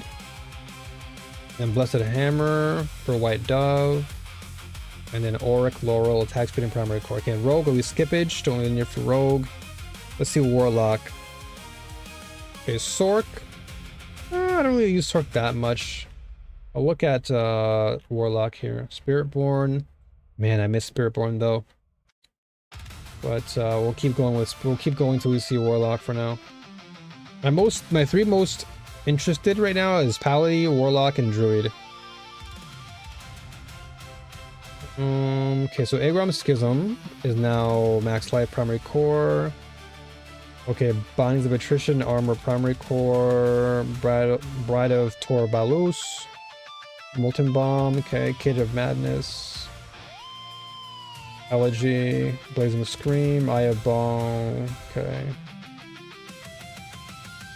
Promise of Sheol, okay, Physical. Okay, Still of Chaos, Demonology. Okay. Alright, so nothing crazy. Now let's see balance updates here. This is the most important one here. So this is Bar, okay, Druid. So Druid got Spirit Boons. So Scythe Talons, Crit Strike chance increased from 5 to 10. So this is a buff. So Scythe Talons has its crit, that's pretty good. Legendary Aspects. power shifting aspect. Bonus damage increased from 10 to 10. 13 from 10 to 15. Okay. Nice. Arc Druid aspect. Okay, so these are the aspects. Okay, standardize each value and increase each value to 45 to 60 times. Okay, that's good. So Druid got a little bit of change there. That's nice. So Survival Instincts, Legendary Paragon node previously. While in werebear form, you deal 30% increased damage or 45 when you are full life. You have 1%. Okay, this was before. Now, while in werebear form, you deal 45. Okay, so a buff for Druid. This is specifically for Survival Instincts while in werebear. So we deal 15% more damage now, as well as an additional 1% increased damage, up to 25% for every 1% difference in current life percent, and 45 life. Okay. Yeah, okay, so they changed the wording. So now it's no longer overpower damage, it's just 1% increased damage. It's additional. So they removed that. Okay, gotcha. Okay. So a bit of a, I guess a bit of a nerf to kind of lower the overpower dynamic. Because overpower has been, well, for lack of a better term, overpowered for a while. Overpower stacking has been pretty strong for like getting massive damage. So now they've changed it from overpower to just increased damage. So it's a bit of a nerf, but also a buff. The Necro. Okay, Pally, here we go. So Oaths. Okay, so now Zealot. Nice. Damage per echo increased from 21 to... Okay, so that's a 4% buff. Good, like that. So I'm gonna be using some Zeal Pally for sure. I've already been working on that. Judicator. Ooh, okay. 20% increase for Judicator. Nice. That's a huge boost. 20% boost. Same thing with Juggernaut and Disciple. Wow. So all the ults got a huge bump up in their damage increase, which is wonderful. So all across the Paladin board is buffed. Perfect. Wing Strikes, base damage increase from 160 to 200. Wow, okay. That's good. That's an Arbiter, right? That's an Arbiter form, so that's a 40% boost. And then Defiance Aura, bonus armor and res increase from 30 to 50. So, dude, Pally's eating right now. That's why he wore the Paladin shirt. I knew it. Marcos was wearing Paladin because he knew the Paladin buffs was coming. Paladin's gonna be eating, bro. Stalwart Paragon node, block damage reduction increase from 5 to 15%. That's a 10% boost to block damage reduction for Stalwart Paragon. That's good. Aegis now also grants 30% armor while active. So not only do you get resolve, you also get 30% armor while active. That's crazy. So this is a huge buff for Pally. Pally's eating. So that means across all respective ults, it doesn't matter what you play now, whether you're a Zealot, Judicators, all of them get buffs. I'd say I think the most notable one is Disciple. 30% boost is crazy. So Disciple build is going to be nice, which I'm currently using right now. I'm actually using Disciple. So I'm going to be definitely doing a Zealot build and a Disciple build. I'll probably do all builds for across all ults. Okay, Rogue, don't care about that much. Sork, not that interested. What did it get changed though? Increased damage and increased that bonuses from 10 to 30 up to 90%. Paragon, previously her frost kill deal 35. Okay, so wow. So Sork got a 15% buff to frost skills via Icefall, which I actually use a lot. So that Blizzard build I did this season is actually going to hit harder next season. That's a 15% boost to frost skills. All skills get an extra 15% increased damage if the enemy is frozen or a boss. What? Okay, I might have to play Sork with Icefall. Blizzard build's going to be cooking. Canes, while lightning, 5-piece set, maximum damage bonus increased from 400 to 750. Holy! And only requires one maximum roll to trigger 2 lightning bolts. Roll outcomes now always pick a higher roll. That's actually a pretty significant boost and a significant buff to this particular talisman, which means that if you're playing a lightning build, you're going to most likely want to take this, because that boost from 400 to 750 is crazy. That's a 350% increase in damage.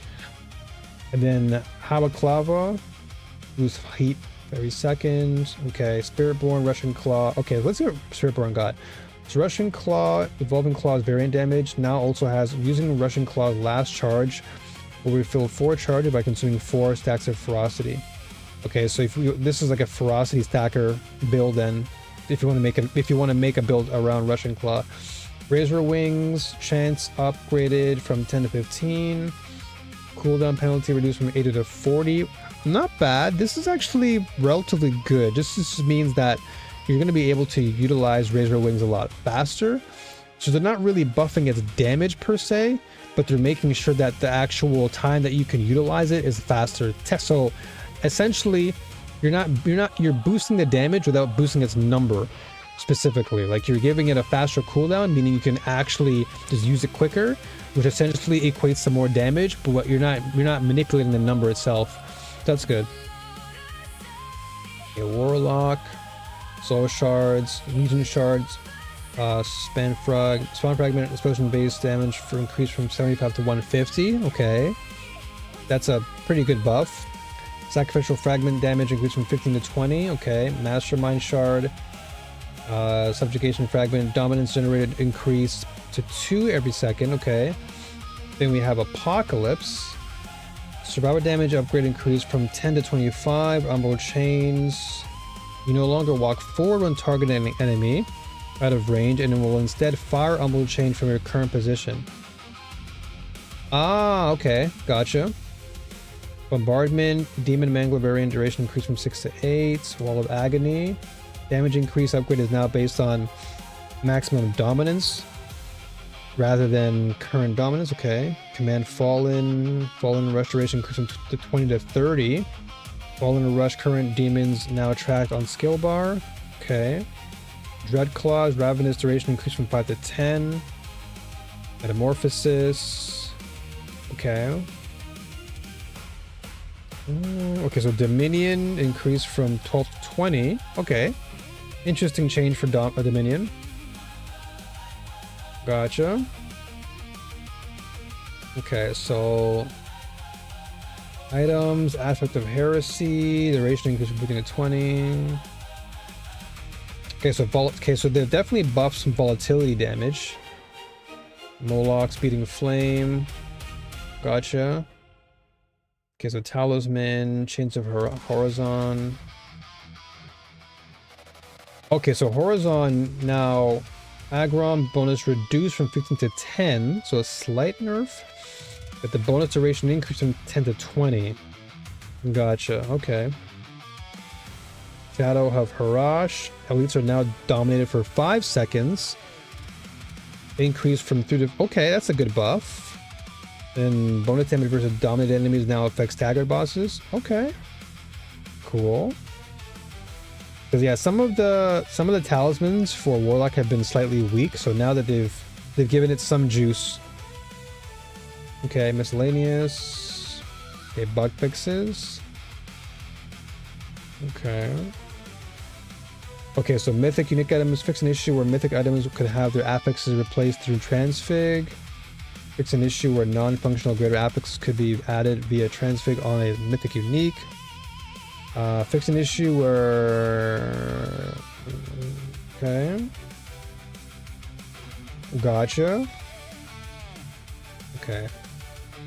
So this is via... Okay, what was it? This is for... This was through... Okay, this is from PTR, so now we're going into the expansion itself. Okay, here we go. So Paladin, so Zenith, initial hit base damage increased from 450 to 550, so that's a pretty significant boost there into damage. Final hit base damage increased from 400 to 500, so across the board 100% increase, which is good. Advanced, we can upgrade duration increase from 4 to 8. Oh, okay. Nice. So the enemies are now weakened for much longer via advance, because I use advance in one of my builds. And then Clash, Crusaders March block chance increased from 15 to 30. Seize them variant now capped at 16 stacks of resolve. Okay, I guess, obviously, like I was saying before, Clash is pretty well known to be pretty strong. So now that they've capped it, now it's probably toned down a bit, but still getting that block chance increase is pretty nice. Blessed Shields, Thorn damage reduced. Okay, from 100 to 70. Gotcha. Shield charge, base damage increased from 90 to 180. So that's a pretty much a double in base damage there. Cooldown reduced from 10 to 8. So that's faster cooldowns. Movement speed while charging changed from 100% cap 1 speed to 50% cap 1 and 50% cap 2. Okay. And then base armor granted while charging increased from 40 to 60. Gotcha. Heaven's Fury cooldown reduced from 30 to 15. Wow. That's actually pretty good. So Heaven's Fury is what I use in my Zeal build. And so the overall cooldown from 30 to 15 is pretty significant. So that means you can actually have Heaven's Fury up again and to do more damage. Yo, what's up, Case? How you doing, brother? Happy with the changes? Yeah, I'm actually quite happy with Paladin. I'm quite pleased with the oath changes. So Zealot Paladin has always been like one of my favorites, and so now it's getting some really good damage boosts for Echo, which is nice. Judicator damage after an enemy is judged changed from 8% stacking 10 times to 60% stacking once. Okay, so let's see. Judicator builds without stacking judgment procs were less successful than intended. This change should help open up more possibilities for Judicator skills to shine without relying on judgment. Okay. Cool. Okay, so damage after an enemy is judged changed from 8% stacking 10 times to 60% stacking all at once. So instead of having it go across the board 10 times, now it's just an immediate 60% stack. Okay, that's pretty good. And then uniques. Okay, here we go. So Light's Rebuke damage increase. That's a good buff. So they buff Light's Rebuke. Damage increase from... Okay, so they're buffing all of the uniques. Red Sermon buff is definitely needed. I'm seeing Refuge in here. I'm seeing Refuge in here. What happened? So Red Sermon I'm really happy with because I've been using Red Sermon a lot.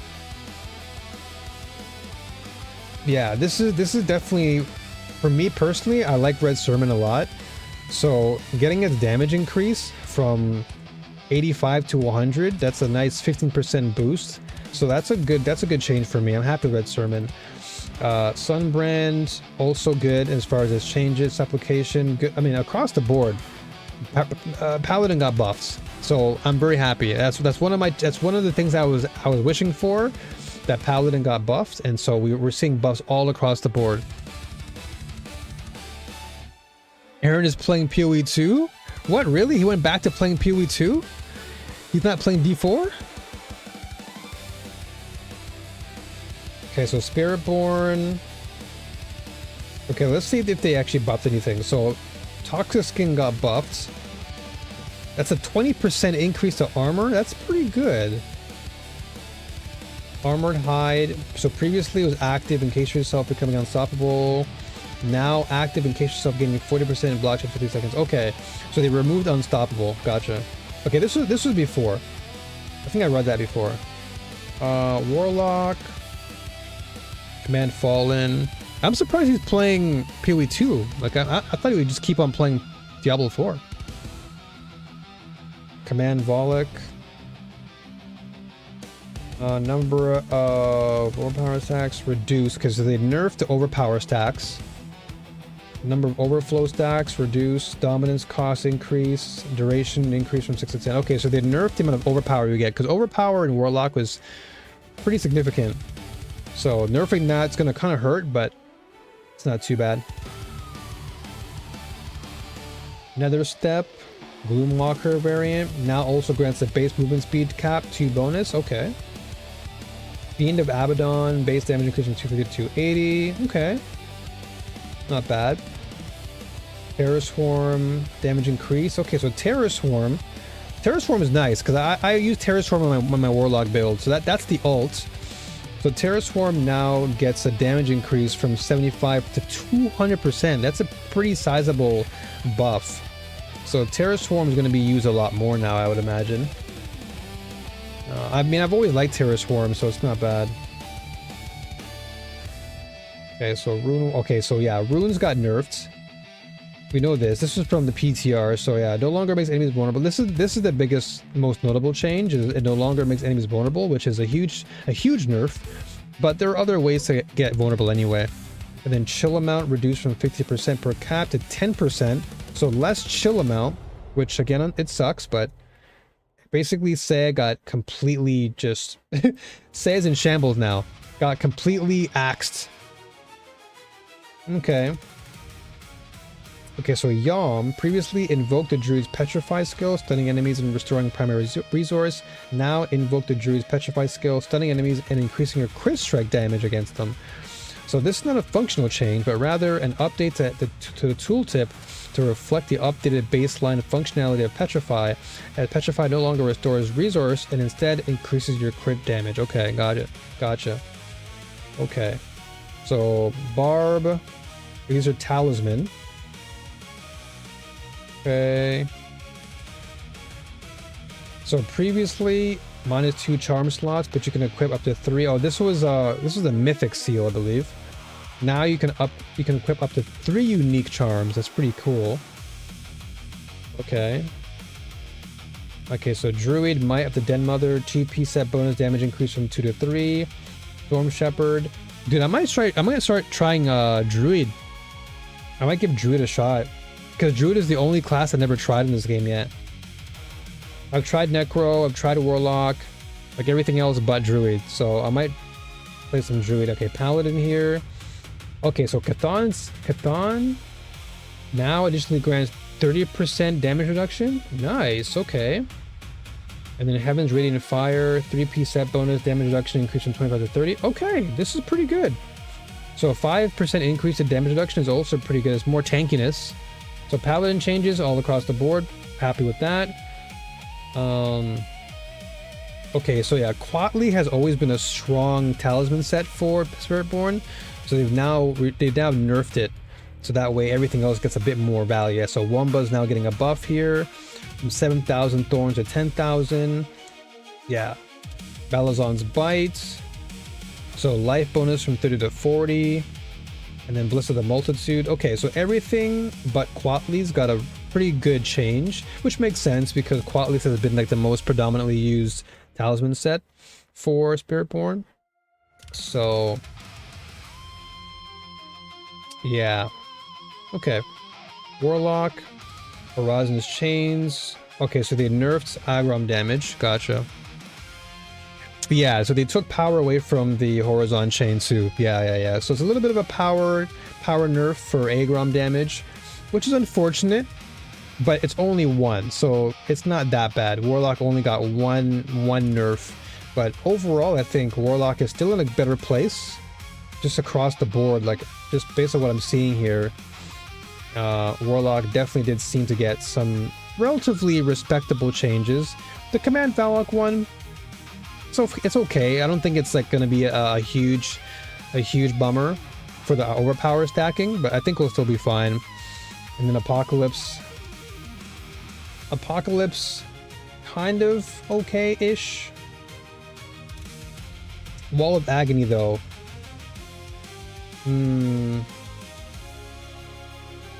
Yeah, so Wall of Agony got a little bit of a buff here, but yeah, Terror Swarm to me is the most important, I feel.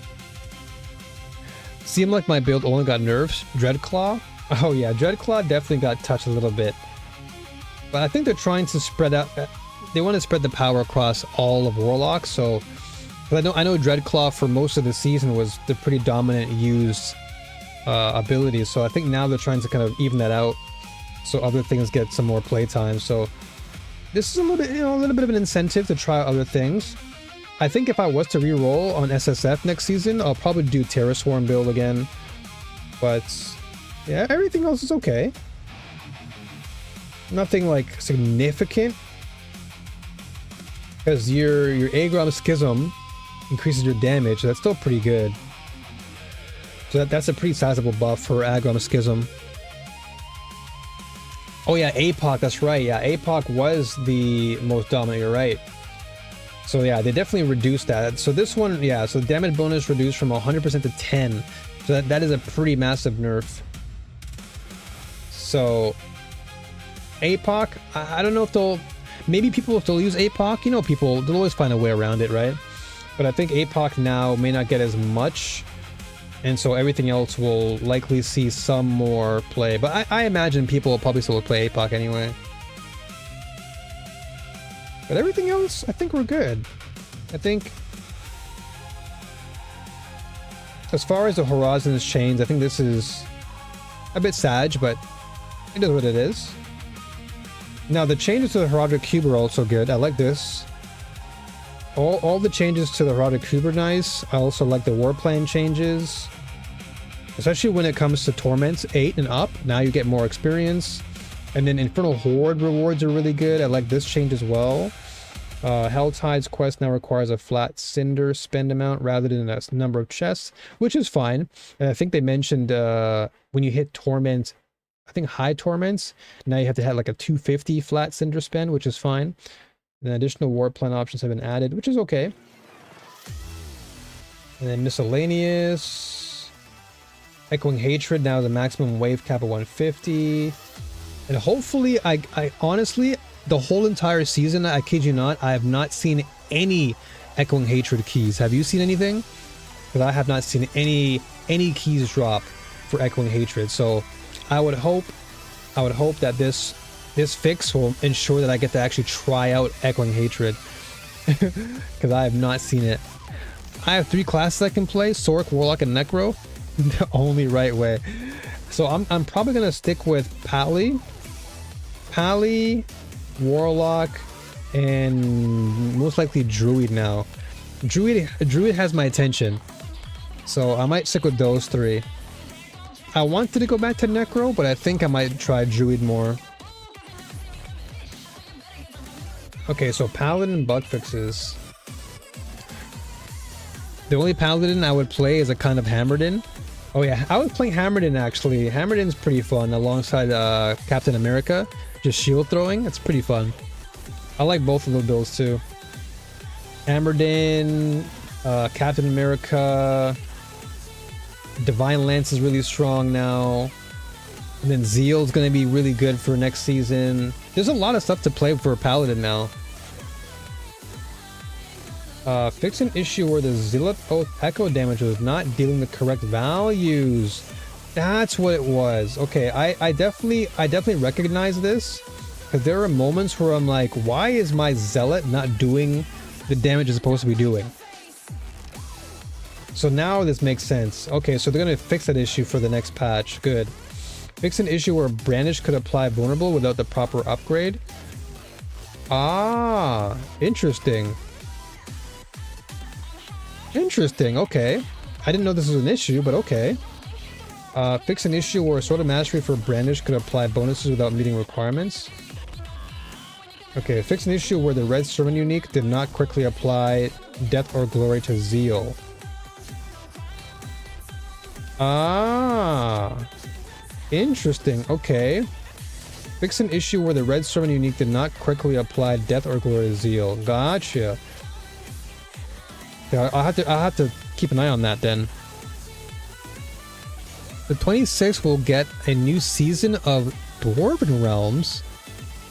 Dwarven Realms. Wait.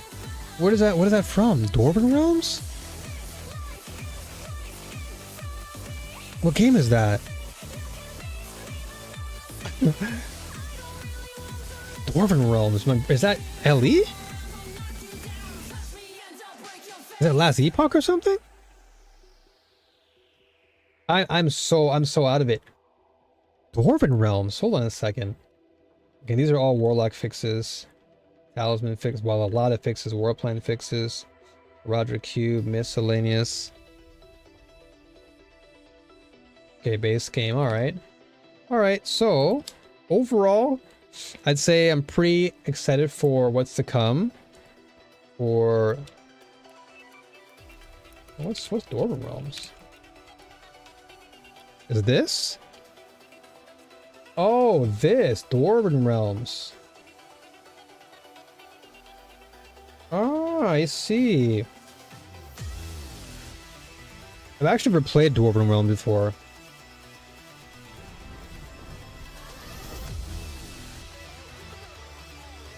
Ah, I see. So this is the okay. It's like a 3D ARPG.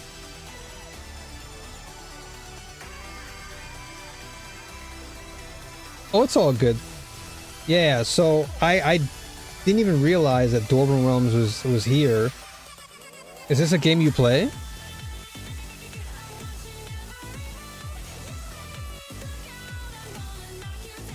Is this one of the other ARPGs that you dive into? It reminds me of Gauntlet. It reminds me of playing Gauntlet Legends because of the camera angle.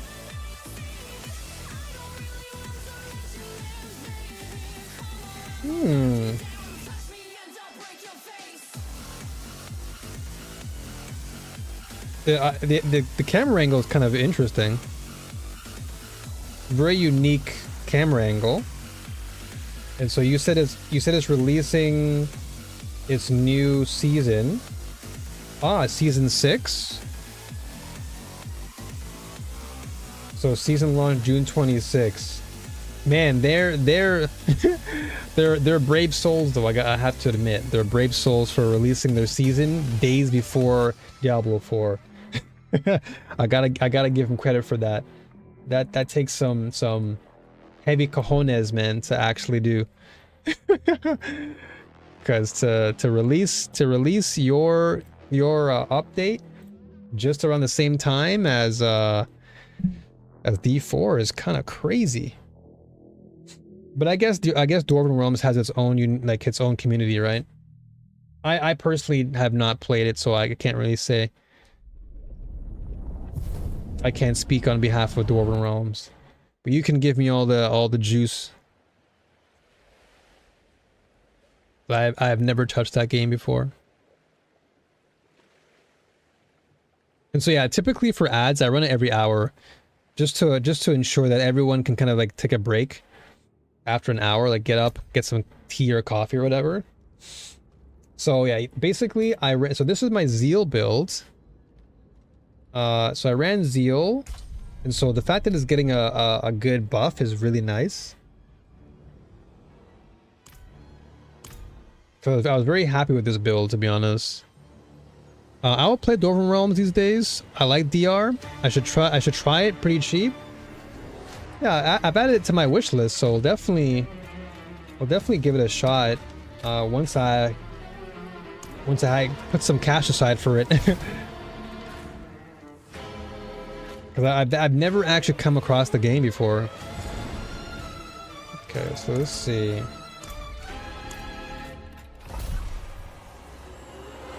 So I want to try some Zeal again, and then we'll go back to playing Brandish, because I have this build I want to work on.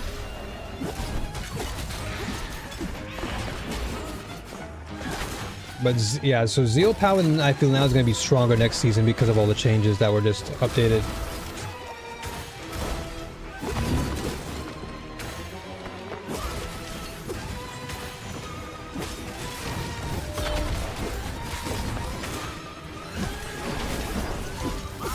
And Advance is getting a buff too, which is also good. And the Heaven's Fury is getting buffed. So basically the whole entire build that I'm rocking with right now is getting a huge buff. So I'm looking forward to that. BRB, yeah, no worries, brother. No worries, man. No worries. So yeah, this entire build now is going to be great next season. So I'm looking forward to really amping it up a bit more.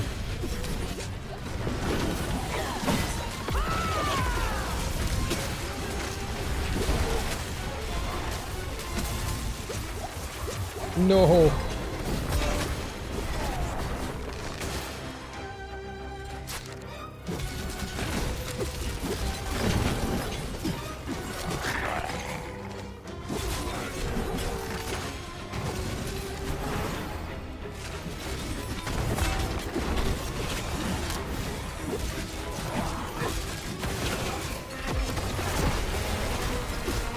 We're out of here.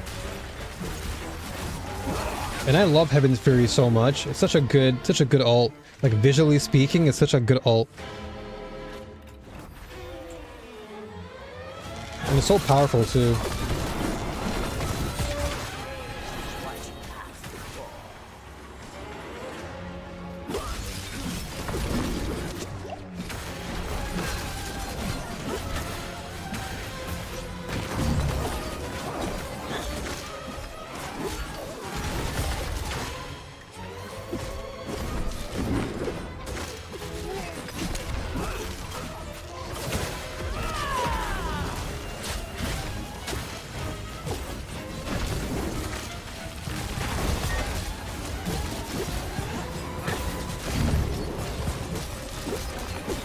Man, this build hits so hard. Like I'm at T8 and I'm still hitting pretty hard. And I feel like I still haven't even like buffed everything yet.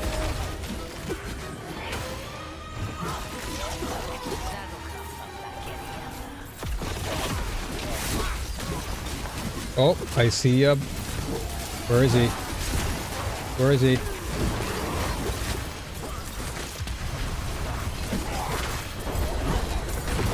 Where's Goblin Boy? Come back here, buddy.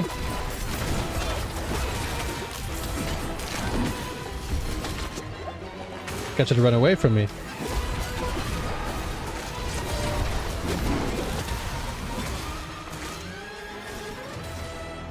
Oh. Hold on. I forgot to do my replay for recording.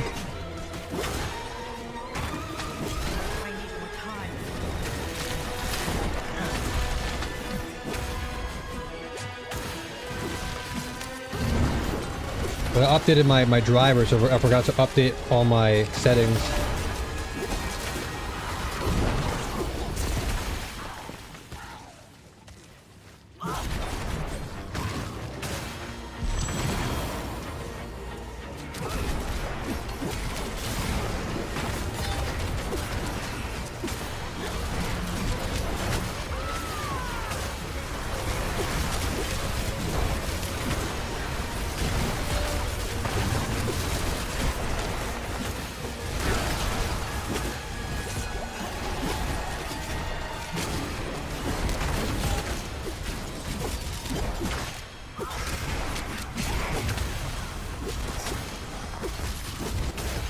And we're out of there. Hold on a second. Is it Alt? Shift Alt Z. Oops. What button was it again? Was it Alt Z? Damn it, dude. I have to open up my NVIDIA for a second. I forgot my flippin' NVIDIA, not NVIDIA app. What app was it? What was it? Oh my gosh. Was it the app? Yeah, it was the app. I have to open this up and then change the settings because I was dumb and I forgot. Game ready driver. Don't do that. NVIDIA overlay. Oh yeah, okay. Yeah. And then log in.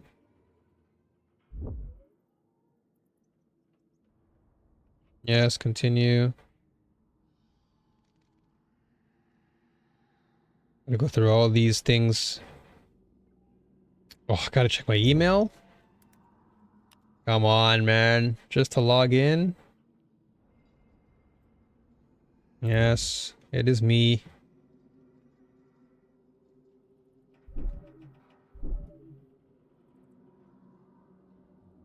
Okay, sick. Okay, let me just change this. This is like so mute. There's nothing happening. Change the song. Okay, let me go back now to NVIDIA. And then, yeah, Alt Z. Here we go. Whoa. There we go. Oh, hold on a second. Let me do this.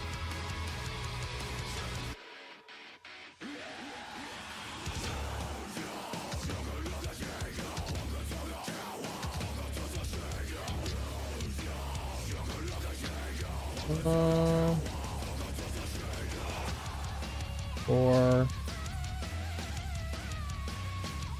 Okay.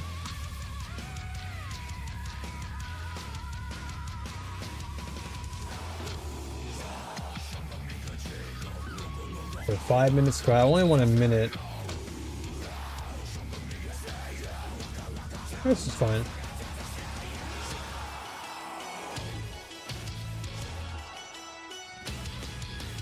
Oh no! Time's running out. I'm wasting time here for a second. It's fine. Alright, so now we're fixed. I had to make sure I fixed that so I can actually do some recording.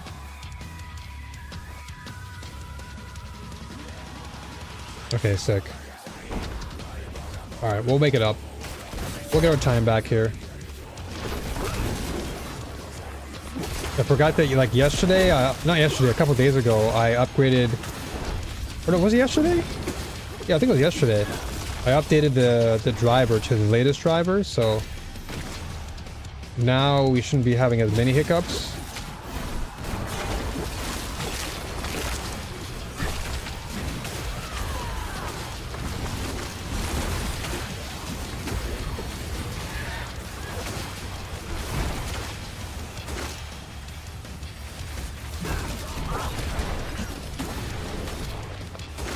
Now I figured out how to lower my RAM, so now my RAM is so much cleaner. It's so much better now.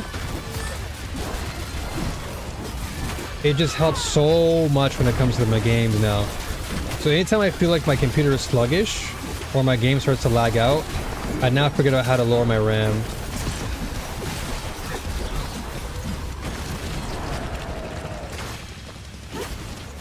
So now the D4 runs better, PoE 1 runs better. Not PoE 2. I don't know. PoE 1 has been kind of fun. I just have to relearn the game though.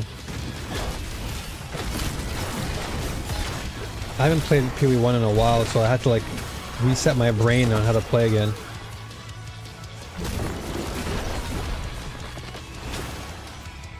Alright. And then Woody Joe dropped a good video yesterday on D4, and I really liked his honest takes on PoE 2. He's really honest about all the gripes about the game. And I totally agree with all of his takes.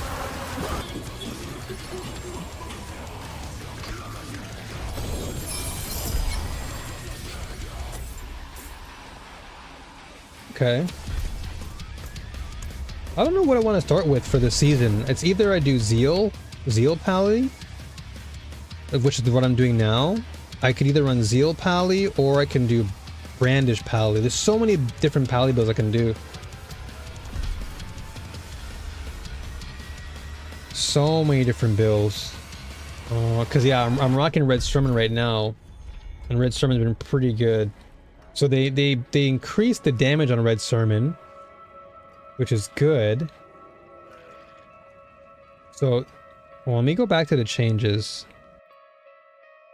Let me open this back up. Oh, oops. Where did I open it?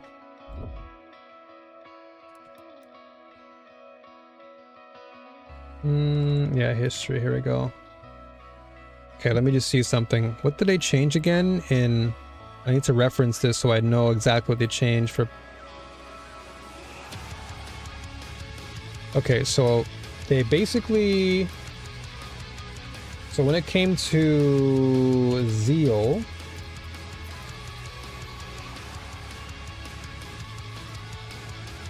Really? No way that... There's no way they can't find Paladin.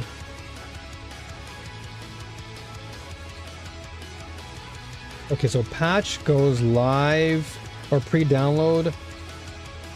Oh, okay, so on Battle.net. See, this is why I gotta get the Battle.net version of Diablo, man. Because you can pre-download literally like tomorrow my time. So Steam will probably do like a last minute update, which kind of sucks. But it is what it is. But the one thing that kind of caught my attention was the Overwatch collab. This is insane. Because I love Overwatch. It's like, I play this game every day. So they have, I guess this is Barb. I'm guessing Barb is Reinhardt. And then Roadhog, I'm gonna say maybe Druid? Mercy, I'm guessing is Sork. Moira's Necro. Oh, yeah, so Brigitte is, she's Pally, okay. Dude, getting a Brig skin for Pally would be sick.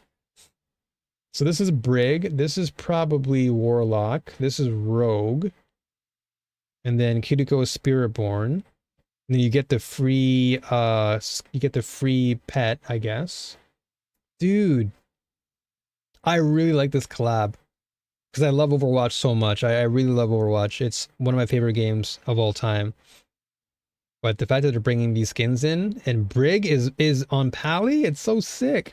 I would get that skin 100%. Okay, so what else do they have? And then they have the free trial, Mythic Unique 3.0, Reliquary rewards. Okay. Sure. So Twitch drops. Yeah, so the Overwatch collection. Why are you asking for this again? Dude, what's going on? Just take me down to the collection. That was weird. So yeah, all of this stuff now they've changed. Mythic Uniques. So they've already gone over this. Why is it paused? Dude, that's such a long, empty noise.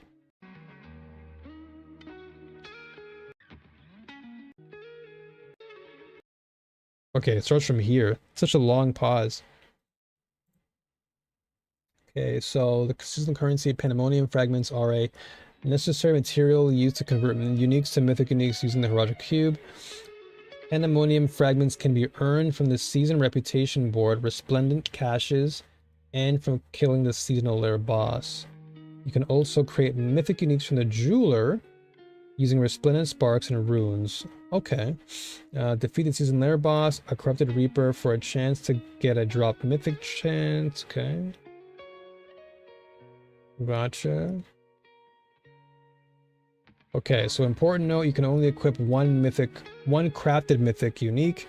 You can equip as many mythic uniques as you want that were equipped or acquired from drops or caches, but you can only have one crafted mythic unique equipped at a time. Okay, that won't make sense. Otherwise, you'd just be busted.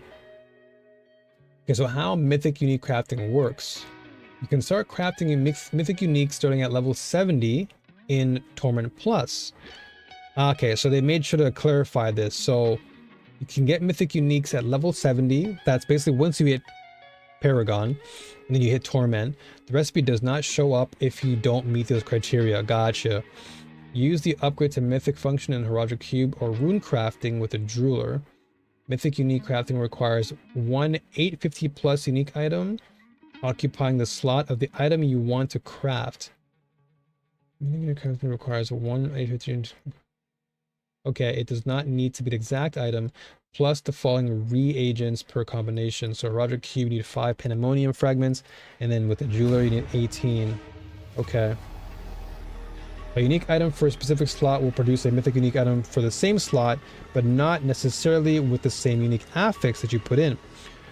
Okay. Gotcha. Alright. There is no advantage to matching the unique to the one that you want to get. Frostborns are not more likely to produce mythic Frostborns. Okay, I see. Likewise, don't worry about picking a base unique item for the recipe with specific affixes or GAs, as these are all re-rolled on conversion. You can get random GAs on crafted mythic uniques, but these are not guaranteed, and all mythic uniques are ancestral quality, even if the base item was not. For example, if you want a mythic unique Flicker Step boots, you can use any 850 unique boot as a recipe for a chance to roll mythic unique Flicker Steps. This opens up a wide range of possible base unique items to roll for what you want. The end result will always be usable by the class crafting the item. Gotcha. Okay. Okay, so during the PTR, when players used the cube's upgrade to mythic function, it would return a random class usable mythic unique from the same general category, armor, weapon, or jewelry. Putting in a pair of boots might return a random mythic unique from any armor slot, boots, chest, pants, gloves, or helm. Players made it clear that the system made outcomes too broad and random. Yes, very true. In addition, while affixes were maxed, those added through enchanting, transfig, and tempering were not. This was also not in keeping with the spirit of the mythic unique, which we want to the best version. Okay, good.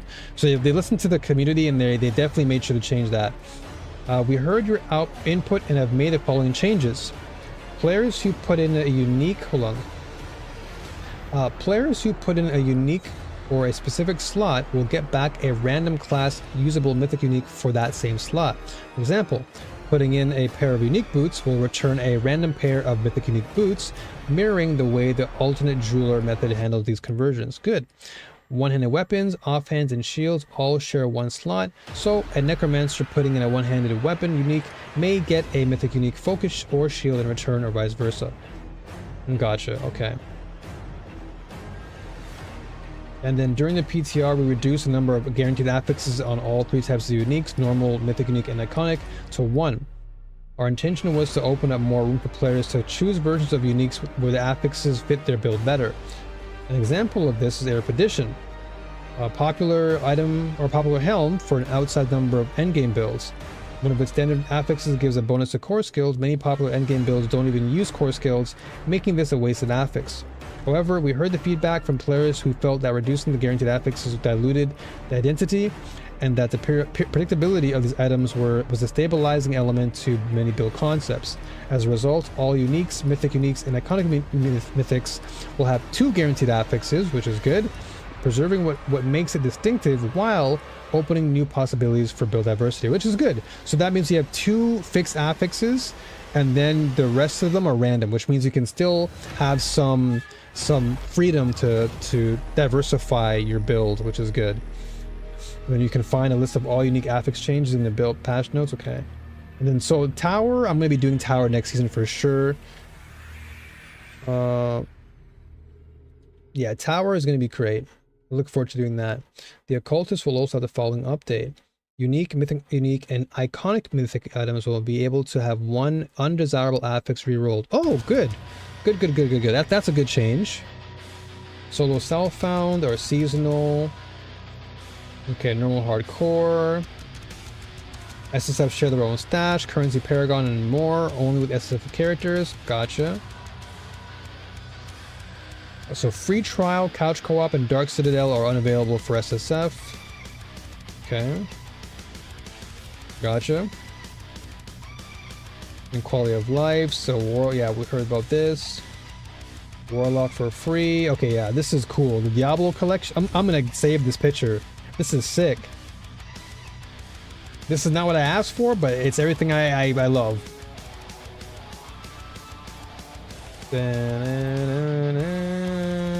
This is like one of the biggest collaborations for me personally. I love Overwatch so much. So this is a huge one. You know what? I'm gonna tweet this out right now. This is getting tweeted. This is getting tweeted, dude.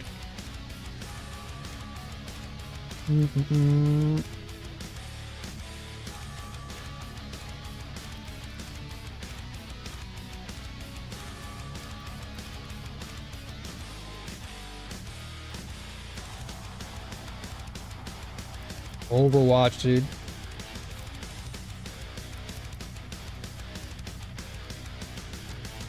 Brig Pally, dude. Brig Pally. Okay, let's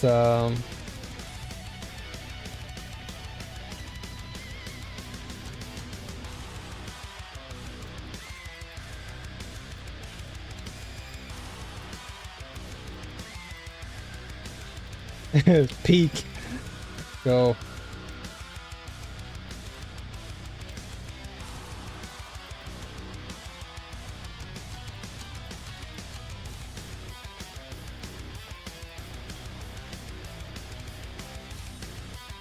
Thank you. Brig Pally, dude. Holy, this is a massive one for me. the collab I wasn't expecting, but damn, I'm excited for. Brig Pally. Kiriko Spiritborn is pretty cool though, I'm not gonna lie. Damn. So happy with this. Alright. That's been tweeted. And now we can go back out. Alright, so let's see what else we have here. So Sanctuary just got a little bit more heroic. Starting on season launch, June 30th. Strike down elite and champion monsters to earn Eye of the Overwatch currency. Use it to unlock legendary cosmetics and the first ever earnable die in the free Overwatch reliquary. What? That's so sick! There will also be exclusive Overwatch skins available in Teja's shop starting the same day. Oh man. Okay, I wonder what cosmetics. So these skins will probably be. Okay, so blaze through the Overwatch reliquary to earn 2 emblems, 1 mount, 3 3 weapon skins, and then 1 Overwatch themed die. So I imagine the Brig skin's gonna cost about like 2,800, I imagine. And this will probably be available until maybe season end. Complete the Overwatch reliquary to receive Kiriko's swift and mischievous fox spirit. Oh, sick. This watchful and ethereal companion will never leave your side. Okay, that's gonna be great. So purchase heroic skins in the in-game shop. Bold and iconic armor are available to purchase and adorn in the gameplay shop. Buy threads that collide the worlds of Overwatch and Diablo and make your mark on the battlefield. That's so cool, man. I would love to get the Brig skin for Paladin. This looks so sick. So yeah, this is definitely Druid. Oh my gosh, it looks so sick, dude. Oh my gosh, the Mercy one is so cool too. But the Brig Pally looks so sick. I like this skin. Yo, what's up, D? Get on Warframe? It's been a long time, man, since I played that game. How are you, brother? Dude, I really like this skin. The Brig skin. Oh man, I gotta put something aside for this. I've got to put something aside for the Brig. Like, this is probably one of the better skins I'd get for Pally. Oh man, that's so nice. Yeah, so this is the upcoming collaboration between Diablo. So Diablo, this is what Diablo's getting. Diablo's getting these skins. So in a few days, we're gonna see Brig and Moira and Ryan and Kiriko and Mercy all in Diablo. And I'm doing pretty good, man. I'm doing pretty good. We just watched the Diablo 4. We just watched the Diablo 4 live stream for the Campfire, and they announced. They didn't even announce it. Well, did they? No. Yeah, they did. So they announced it there on stream that we have a collaboration, and they announced like other things too. I'm going full armor. Orion. Dude, they all look good. So yeah, this is Rogue. This is Rogue. This is Warlock, Pally, Necro, Barb, I'm assuming, Druid, Spiritborn, and then Sork. ARPG characters are too ugly. Just give me the cool armors. Reaper. Yeah, Reaper is pretty sick. This is the Warlock skin. It's the 1 skin per class. Yeah. So they're all tied to 1 class. This is why I'm hyped for Brig, because it's like, yo, Brig is the Pally, which makes sense. Like, she's the protector. Now I want to play Brig in Overwatch, dude. Now I want to play this character in Overwatch. I'm excited. So yeah, they all start June 30th. New rewards from season rank. Oh, okay. So new seasonal rewards. Season of Death Awakening is packed with account-wide goals and rewards with 9 ranks and over 120. So we have up to 12 skill points, up to 42 Paragon points, up to 7 Resplendent Sparks, 5 Mythic Unique Caches, Greystone Pet, Remains of the Reaper Trophy, 2 emblems, 4 titles. Okay. So about 15% of the objectives require the expansion. Well, I already have it, so we're good. Yeah, it's definitely gonna be 30 bucks. I imagine it's gonna be 30. I would not be surprised. I would not be surprised if it was not 30. It's got to be around 30 bucks. Because that's what most of their premiums are locked to, is around 30 bucks. Okay, these are always good for the blessings. Blessings are always nice. Within season rank, you'll have the ability. Okay, so this is all. Okay, so Twitch drops. So this is. So as of June 30th release to July 14th, you're able to get this hammer. Final headache. Okay, cool. This is a cool Twitch drop. Nice. And then deluxe pass. Okay, this is the battle pass. Okay, then we have guides on max roll. Okay, so patch notes. Here we go. So I want to look at Zeal for a second because I saw Zeal earlier, but I wanted just to clarify exactly what it was again. But yeah, overall, I'm pretty hyped. I'm pretty hyped for the Overwatch collaboration. I'm hyped for all the Paladin changes. I'm hyped for a lot of things. So, let's see. So, this... So, Zeal... What? There we go. So, Zeal. Okay, so Red Sermon. So, we have... Okay, so the guaranteed affix now is skill ranks to Zeal. Let's see this. So Red Sermon now... Ah, okay. So this is the guaranteed affix that we're going to get. Interesting. Because right now, as far as Red Sermon, we have weapon damage, strength, max life, and resource cost reduction. But now, as of the update, we're going to get the 2 guaranteed affixes. So we're going to get weapon damage and skill ranks to Zeal. So this is pretty nice. This I'm pretty happy with then. Because that means Zeal is going to get value. Because that also coincides with the aspect as well, because it's going to deal more damage. And we get the Death or Glory variant, which is pretty sick. Okay, so I'm pretty happy with that. That's a good change for Red Sermon. Then what else got changed for Zeal? Okay, so damage per echo increased from 21 to 25, which is really, really nice. So if we go back to the Zealot Oath here. Oh, okay. So crit striking with these skills echoes the attack. Nice, nice, nice. So Zealot is getting a nice buff. But how are you enjoying the Warcraft? Oh, no, Warcraft. Well, Warframe, dude.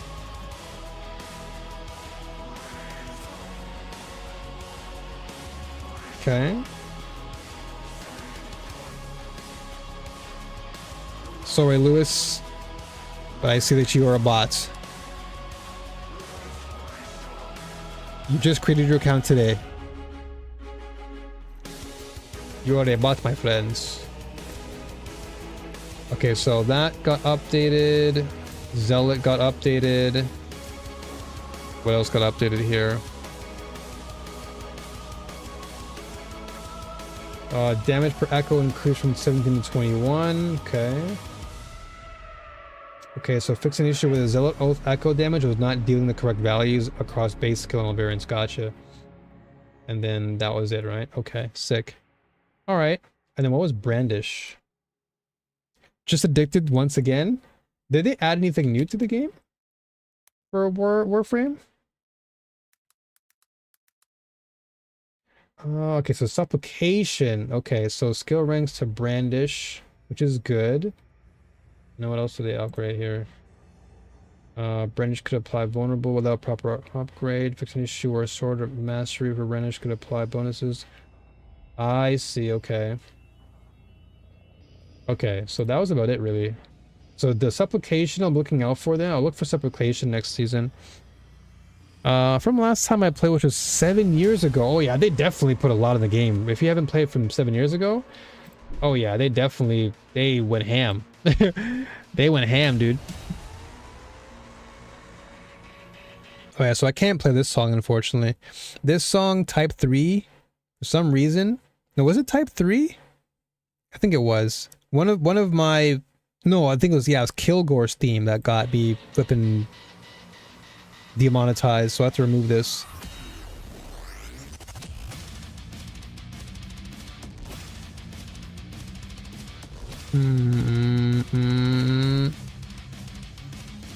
Okay, I'll put on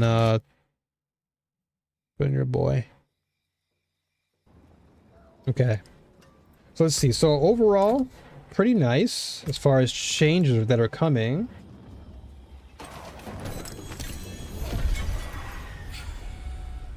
Okay, so overall, I'd say I'm pretty pleased. So they didn't mention anything about. So nothing changed for talismans pertaining to Paladin as much. At least not that I remember. Let's see. So talismans. Did they change anything?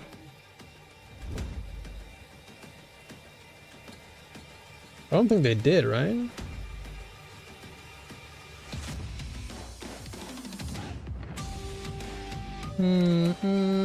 Talisman. Okay, so this was all classes. Banished Lord's Talisman. So these get... Okay, so this gets a...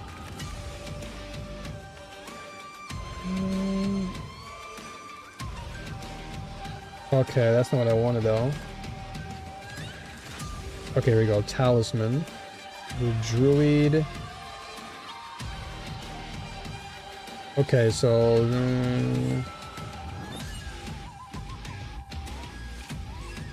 Gains Wall Lightning.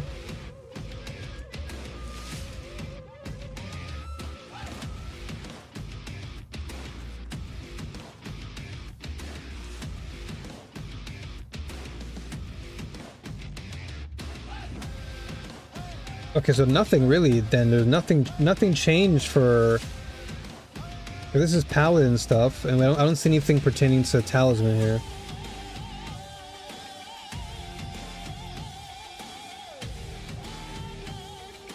This is Warlock.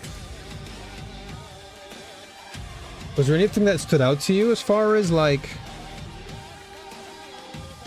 anything major in Warframe? Like, was there anything specific that got you really, really excited?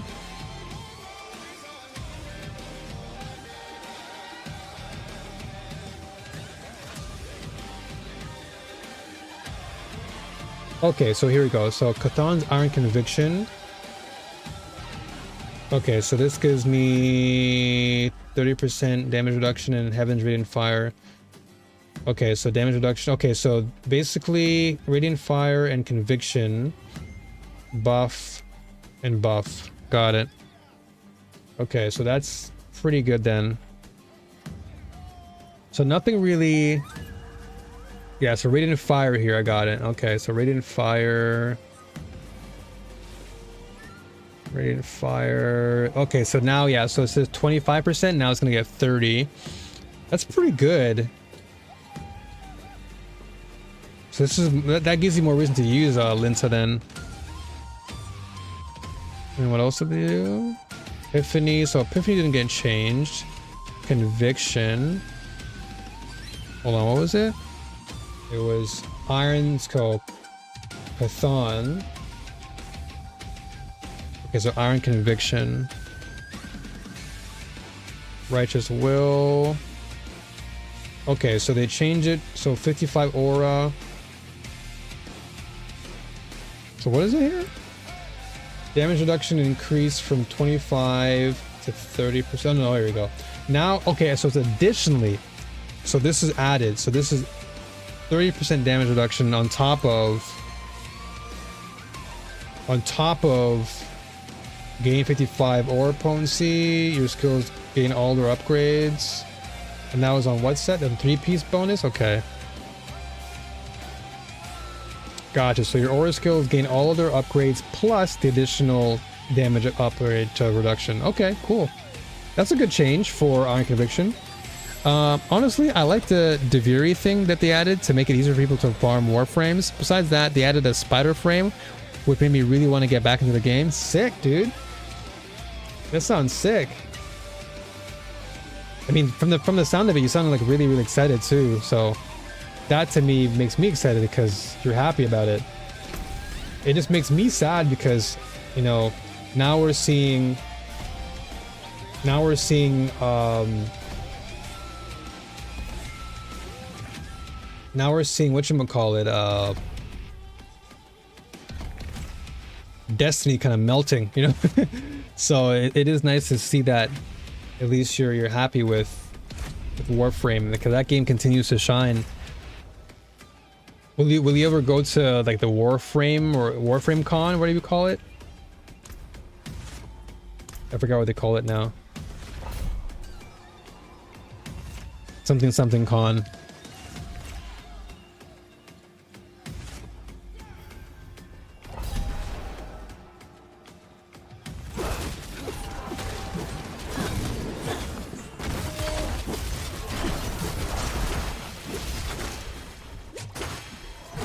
Never got into Destiny? Yeah, it's not for everybody. It's a game that requires a lot of your investment and time. It's kind of like Warframe. They're both very similar in how they, how they work. So it's just you either choose one over the other. So I would not be surprised if most people just chose, one over the other.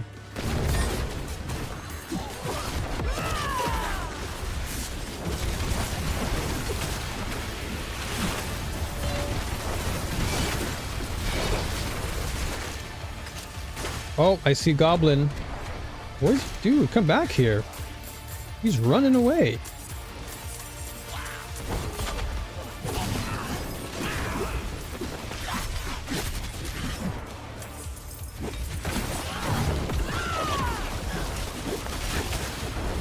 He's so tanky.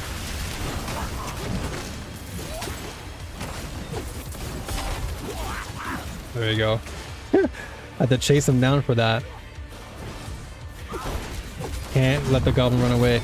Bought D2 one day, or day one, to play with friends, and my experience was not positive.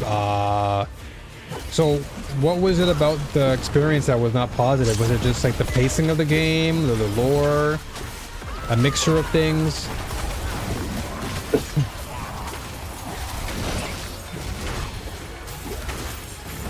Another goblin? Yo, come here.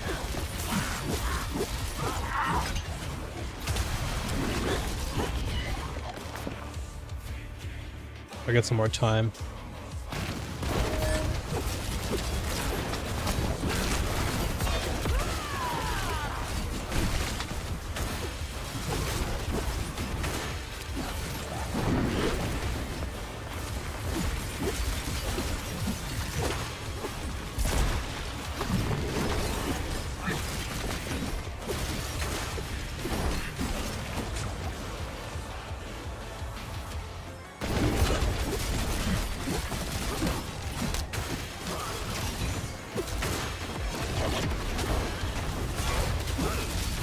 For some reason, I'm not gonna lie, Zeal is pretty sick. I'm not gonna lie, playing Arbiter is so cool. Playing Arbiter is so sick, man. Arbiter Pally is so fun. But Zeal is pretty sick though, I can't lie.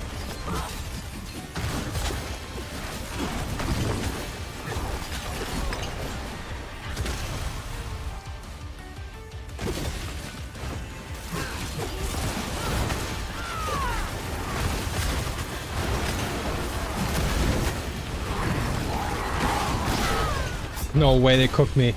No way, bro.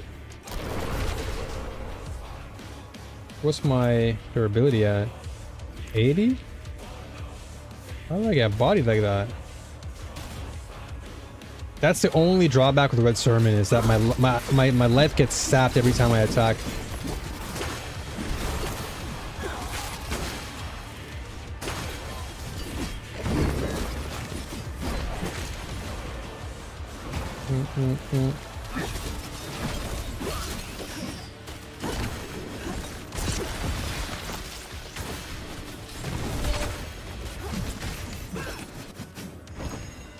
Okay.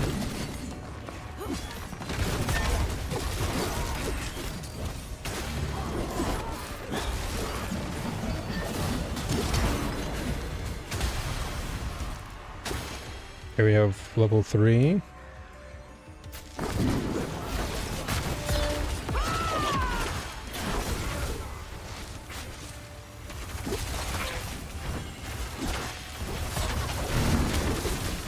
Solar's on a mission? It's all good, dude. No worries, man. I'm pretty locked in here myself, so don't sweat it. Like you said, you're pretty hooked, right? So I can imagine you're just occupied. Oh my gosh, almost got cooked again.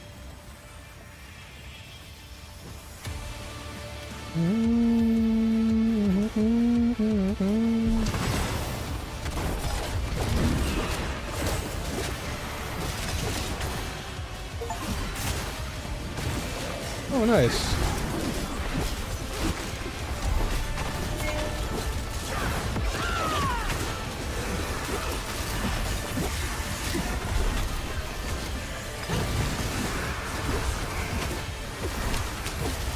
How long are missions usually in Warframe? They're pretty short, right? I guess it depends on which one you're doing.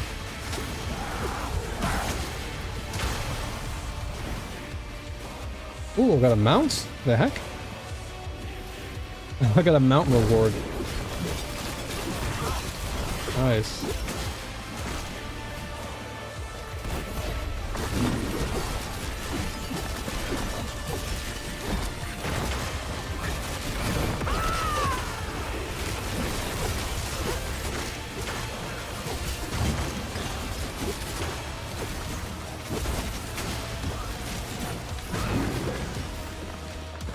Okay, we're out of here. We can run away now.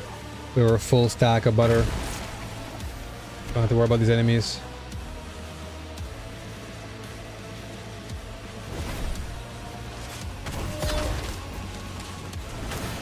Boss time.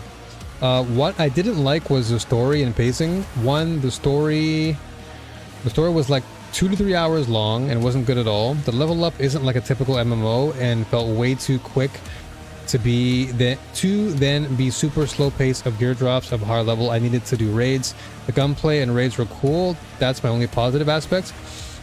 So you played when it first came out, right? Because a lot changed in D2 that made it so much better, like way better. I think if you had stuck around for much longer, I feel like your perspective would have changed because it got so much better, dude.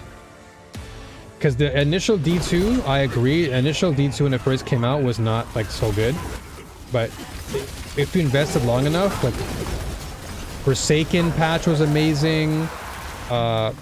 Witch Queen expansion was one of my favorites. In fact, probably my favorite expansion of all D2. Witch Queen was amazing. But Forsaken really changed the game for D2. Like it was a massive change.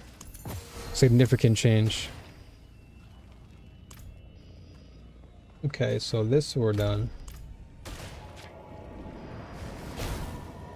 Yeah, no way I can stay along with how terrible it felt. There was no content and the story was disappointing. Plus, every DLC made everything previously added irrelevant. Yeah, I feel you. I definitely get the sentiment because it's kind of like your first impression was already bad. So why continue it, right? It just feels like a waste of your time and money. So it's like if the initial impression was negative, then yeah, like why go back to it?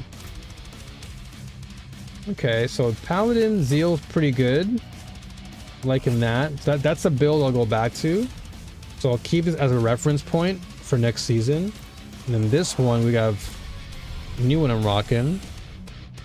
Yeah, I totally understand where you're coming from. I think for me it's the same way. Like if I played a game and the first impression was not good, it doesn't matter what you do for the subsequent seasons. I'm just not gonna come back because you know, it's kind of like the first thing is like what gets you, right?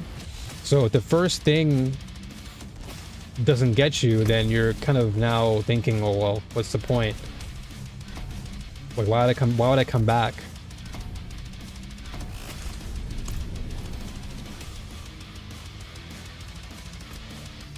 Holy, I have so much.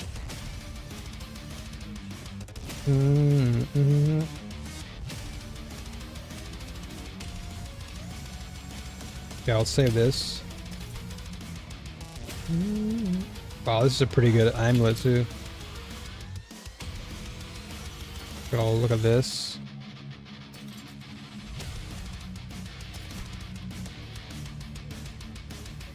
This is 735, 759. I'll keep this. Physical damage, strength. Okay, so we'll keep this. Keep this. And everything else. I'll keep that. I did try getting back into it, but the game was so different, and the previous content I did on my old account did not even exist. People spawn at level 150 already. Even every new player was so confused, and myself included, and by that point I was like, I think I'm good. Yeah, I would agree on that. The biggest problem with D2 is if you're coming back to the game after a long period of time, it is very, very overwhelming, because you're now having to deal with this new player onboarding, and the new player onboarding isn't that great. I mean, they've made fixes to make it better, but like you said, it's just like there's just still so much you have to deal with, and then you're always constantly playing catch up, because most of the expansions you have to pay for, and if you don't pay for it, then you're behind. So yeah, there's definitely a lot of pushback on that, which understandably so. Like, it makes sense. The worst thing you don't want to do is, you know, play a game you don't really want to play, right? This is 10. This is 15. Okay, so 5 Aegis. I think we just go with Consecration here. The Consecration is so good. Okay. I feel bad that the game isn't getting a new account anymore. Yeah, I mean, it is unfortunate to see, you know, the fact that the game came so far, and now after a decade of it being on the market, it's now being completely torn apart by Sony, which is unfortunate. It really is unfortunate. It's all good, dude. No worries. Yeah, it makes me a bit sad, because so much of the beauty of Destiny was, for me personally, it was the lore that kept me like engaged, but at the same time it was also like how much depth the game had when you got used to it. But now the game is closing down, man. It's unfortunate. Really is unfortunate.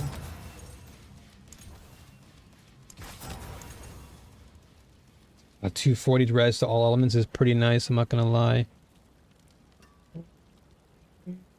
But I think strength is pretty good. Strength stacking is fine.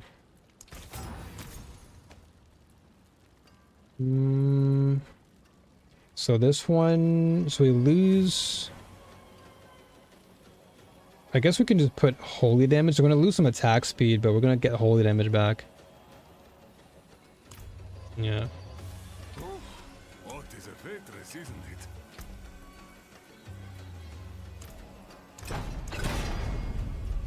I'll take that for now, I guess. Yeah, it is sad to see that after all these years, we're finally seeing the doors close on one of the biggest franchises out there, like arguably one of the biggest franchises of all time, and now we're basically just on the verge of seeing it collapse, which does suck.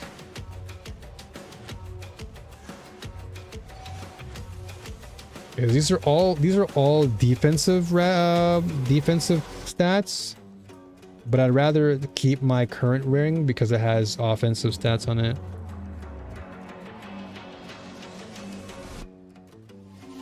Actually, let's see if I can add this. And this is why it makes me even more sad, because like Warframe is still going strong. And Warframe has been around for just as long as Destiny has, and yet the franchise continues to evolve and do better. Oh, okay, so we lose attack speed on one of the rings, but we get it back here. Okay, so what can I fix then? Maybe this is vulnerable in crit.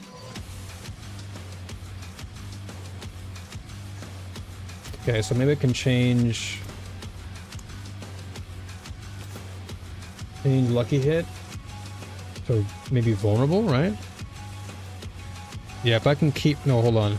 Yeah, if I can get vulnerable on this one, we should be nice.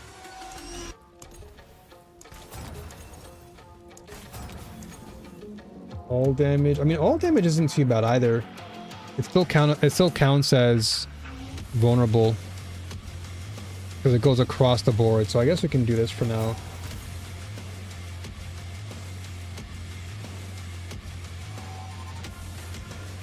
We lose fire res. But we can always put that back on if we want. In fact,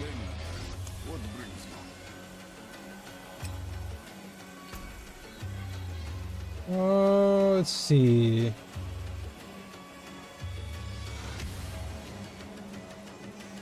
Let's just buff holy damage for now.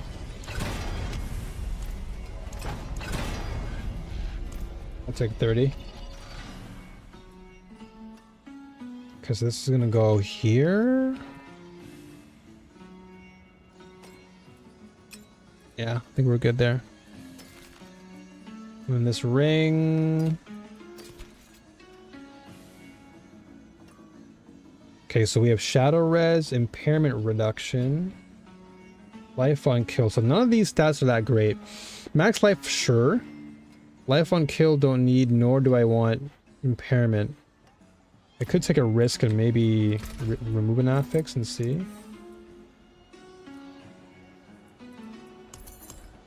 Do I have enough for that? No, I don't.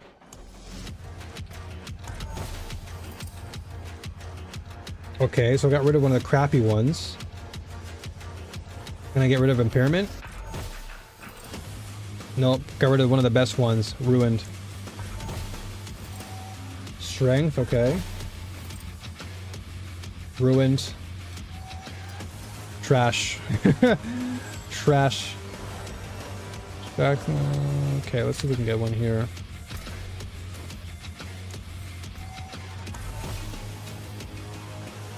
Fortified Gen. Honestly, Fortified Gen wouldn't be too bad, but I just need to get maybe max life then? Yeah, max life. So I think what I like about Warframe is how FTP friendly it is with no DLC required. But also I think Sony is the one who asked Bungie to stop with the constant update for D2. Bungie's definitely not bringing the money they expected, and D2 players have been going down ever since. Yeah, ever since Final Shape, the numbers have been like seeing a significant drop, which is unfortunate, but that is the truth. They have not been seeing consistent growth. It's been a consistent decline, and it hasn't been getting any better. Sony made a mistake spending that much money on Bungie because I guess they thought in their brain that Bungie would be like a major asset because they were quote unquote the industry leaders when it came to the live service games, and they wanted their expertise. But I don't think that really helped out in the end, right? In the end, it just didn't really serve much of a purpose.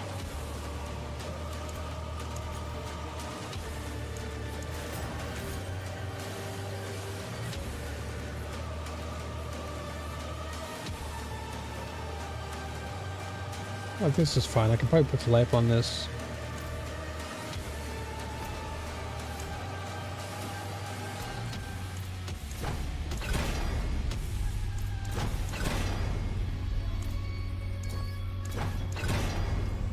Oh, oof, wow. Almost a perfect roll there. Okay, well, that's definitely going on. Okay. Yeah, so definitely, I feel like Sony was thinking a bit too far ahead of the game as far as what they were expecting, and then their expectations obviously didn't match up in the end. But you know, you could only blame yourself for that, really. I think Sony bit off more than they can chew, because they thought that for some reason, Bungie would just be like the saving grace that would just fix everything. But yeah, I think they misinterpreted everything as a whole. So that kind of sucks for them. Definitely sucks. No, I think I'll keep this weapon for now. This is fine. This multiplier for crit, we have attack speed, crit.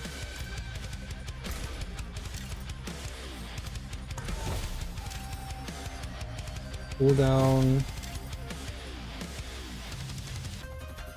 Okay, I don't really care for the resistance, but what do we have in ours right now? We have strength, max, armor, movement speed, attack speed, crit.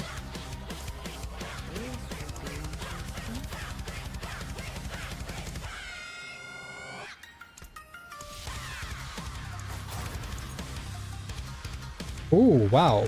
Plus one of my disciple skills? That's all of my skills. Oh, never mind. Yeah, well, most of my skills are disciple.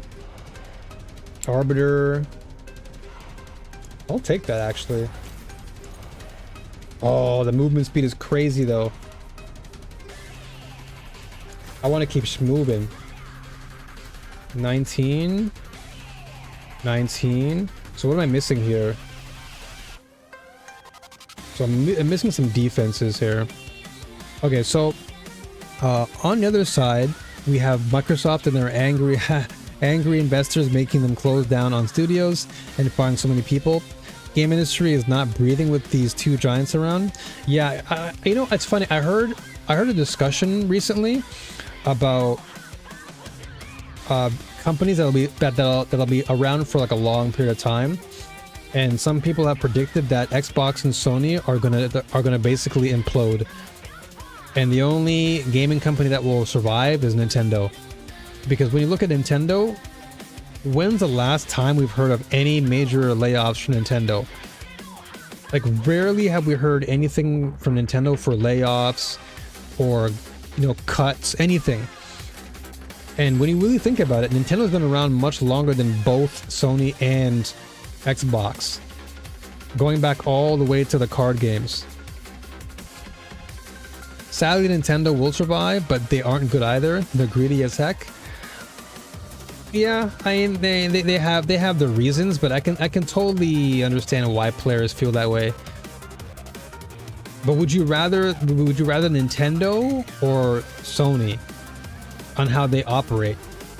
Because from what I'm seeing, I'd rather Nintendo, because at least their companies aren't getting laid off and people not losing their jobs. Because people losing their jobs is kind of scary. Do I really want attack speed then? But more crit is always good though. So I'm sacrificing my defenses here. I get some shadow res. But I guess I could put max life on here as an imprint. Or not an imprint, sorry, this temper.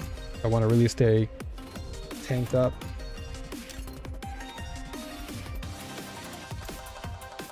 Yeah, I can go max life here if I wanted.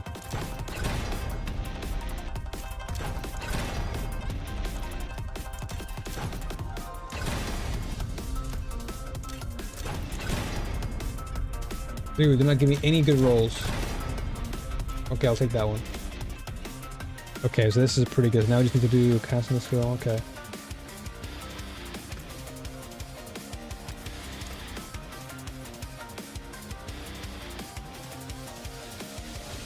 Was this a resource?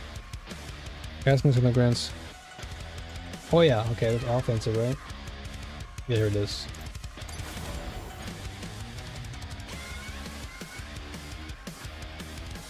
Yeah. Okay, sick. Honestly, I don't know. Nintendo was nice with their employees, but poopy with their fans. Oh yeah, automod. Yeah. I basically wanted to keep the chat from too much explicit language. Because before, I'd have to read chat out loud at times, and I don't want to have to read out like F words and the S and all that other stuff. So I just made it so that it's like more family oriented and clean. I was saying Nintendo is not good at their fans, lawsuits, and they go after other companies as dumb patents. Really not friendly at all, but they're good to their employees. Honestly. Okay, so here's my hot take. I think that Nintendo is the way they are because they've seen the climate, they've seen how exploits work, and you know they've had like many lawsuits over the span of their you know brand's career. So I think Nintendo, while we as fans may not like their policies, I think from a professional standpoint, I think they're just trying to protect their IP. Now, the Power World thing, yeah, the Power World was a bit of a reach. That one I think was a bit too much because that was essentially them speaking with their iron fist, right? Like they felt like they had the power and they wanted to take advantage of that power, and so attacking Power World was their way of emphasizing or like clearly saying, hey, we have the iron fist here, we have the authority, we're going to take down the smaller guy. But in the end, I mean, Power World won, right? So I think it was a dub for Power World because now they've expanded, they have multiple different departments that they can work towards, and now they're a publishing company now too, which is cool. So I'm happy that while the situation was not the most, I'd say, smart for Nintendo, in the end it benefited Power World, so I think it was good for them. But at the same time, in my eyes, I still feel like Nintendo, and this is not Power World related, this is just more Nintendo as a whole. I think Nintendo is just trying to protect their most valuable IP, and I respect that because they don't want their IP to be exploited and taken advantage of, because we've seen other brands, right? Like think of like, I don't know, like other companies have had their brands exploited in so many ways.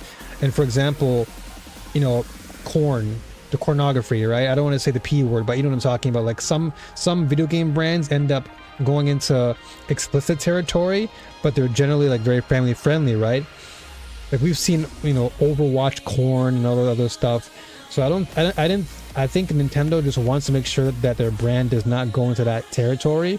So they're really strict on protecting the IP. But at the same time, like I said, I definitely see where fans are coming from, and I would agree in a lot of ways. But then on the other hand, I do see where Nintendo's coming from. Like they're trying to protect their IP. And Sony's a mixed bag, but not good for their devs. And now they want to pull out from the PC world. Yeah, I think Sony at some point they're gonna eventually learn the hard way, and it's gonna bite them very hard. I don't know when, but I imagine there's gonna be a time where it's gonna bite them pretty hard. They're not gonna have a good time, I tell you that. They're gonna be eating a lot of their words and everything.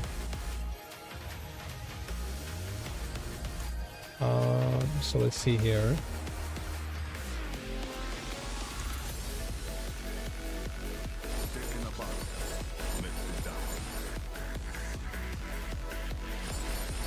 It's actually not a bad one.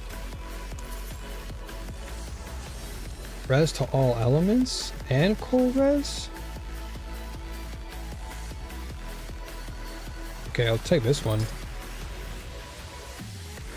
I get you, but there is a limit of protection, and acting like people are copying you. True, yeah, there is a limit, and acting like what you made, you invented it, like it's not even true when we have Dragon Quest who made most of this concept before you. Yeah, I definitely understand that part. Like them going you know, 2 steps above, you know, just to prove their dominance, I think is a bit too aggressive for sure. Like I don't think they have to go out of their way to do that. It's, to me, I feel like it makes really no sense to really push your aggressiveness onto another company like that. Because like, what value do you get from that? Nothing. It just makes you look like the villain, which is exactly what they look like now, right? They look like a villain to most people because they're just aggressively attacking you know, companies that just go against whatever beliefs they have. But like you said, you know, they didn't invent the whole monster catching mechanic. They may have like, you know, pioneered other things, and they may have made the monster catching mechanic that much more popular. But like you said, Dragon Quest was one of the very first to really showcase all of that. So I don't think they had any right to go after a smaller company, which was just taking inspiration, really. I think it was just inspired creativity from Auro's part, but them wanting to just destroy them is kind of crazy. But like we said, you know, in the end, Palworld won, so for them, I think it's a huge win. Oh, what the heck?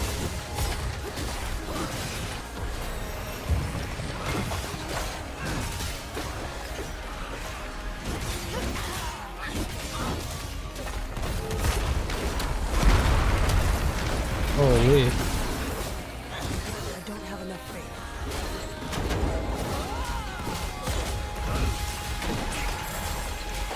But I'm definitely concerned, though. I'm concerned because, like you said, the industry right now is just not looking good, and I think one of the early signs of that is all of the layoffs and all the crap that's happening. Yeah, the gaming industry right now is just not looking good overall, compared to what it was. You know, like back then when we were talking about like the Wii and 3DS, like. Back when Iwata was alive, man, I feel like the industry was just in a very good place. Now it's just become this whole war of greed and hyper competition and buying out companies and then just destroying them later. It's actually kind of ridiculous. So yeah, I totally understand where you're coming from. It is definitely a very toxic environment now. And one would hope that things get better, because all this has to happen for things to get better. Something's gonna implode at some point. And like I said, I feel like right now Microsoft is on that verge of implosion if they don't get their stuff together. And then I think Sony's next after that. I think after Microsoft starts to implode, I feel like Sony's gonna be right behind them mid.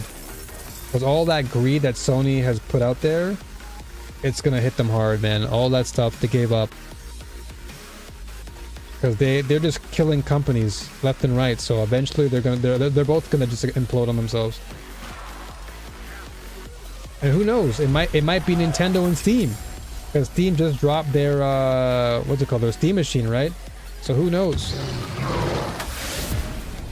Next thing you know, it'll be a Nintendo and Steam environment.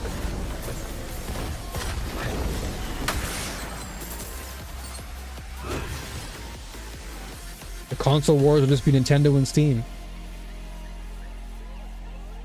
Sadly, the Steam machine is too expensive for what it's worth. Yeah, people were really saying it was kind of like an overpriced PC, which I can kind of understand. Because, you know, if you're going to buy a Steam machine, you might as well just buy a PC. Because a PC is just so much more value for the same price.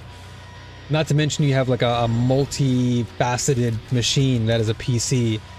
So you can do so many more things with a PC for the same price. Photoshop, editing, whatever.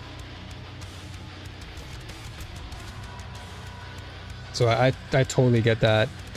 Issue is just AI.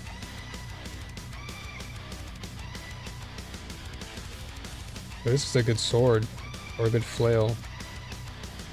I'm losing a lot of value if I go with this. I'd have to basically get perfect roll, and I would lose out on my. I'm gonna wait. Yeah, I'll wait it out.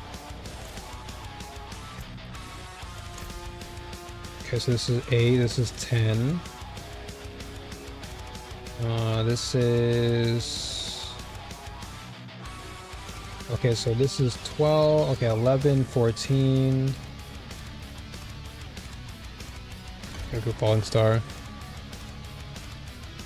Every hardware is overpriced. True. That is actually very, very true. Want RAM? twice the price. One GPU, twice the price. SSD, it's going up. Yeah, everything is just getting marked up like crazy. Everything, which is ridiculous. Like that was never the case several years ago. Now everything is going up in price. All of the, and then the crazy thing is too is that the prices are going up, but the quality of these items are just diminishing. Like Nvidia cards are just garbage in my opinion. I'm just saying that right now. Like the fact that every single driver update is like, it gets subsequently worse. It's like a roller coaster ride. It goes up and then just crashes down. But AMD, I think AMD with their latest model, I'm really considering going AMD completely, because AMD, they're dedicated to the gaming audience, whereas nowadays, you know, Nvidia now is focusing so much on their AI and all of this stuff. It's just not worth it. Like I'd rather have an AMD GPU now, because Nvidia is just so inconsistent, and like their graphics cards always seem to crash, and their updates, their driver updates are just so inconsistent, especially for those who are using the old, like the older, not older models, but like right now the 5090 model or 55,000 series is like the most popular. But anyone that's lower than 5,000, I feel like a lot of these updates for the drivers only pertain to 5,000 cards, and so if you have a you know, anything below 5,000, your computer's just gonna be a mess. Like every driver I've downloaded, because I have a 3070, and every driver I've downloaded up until now has just had constant like freezes. My computer would glitch out. This most recent one that I just downloaded isn't too bad, but it still concerned me. Like I'd rather just go AMD all the way, man. Which makes me sad too, because Nvidia was one of the first to really come into the gaming space and really like explode. I remember back in the day with like the Nvidia 1070, like that was like the RTX.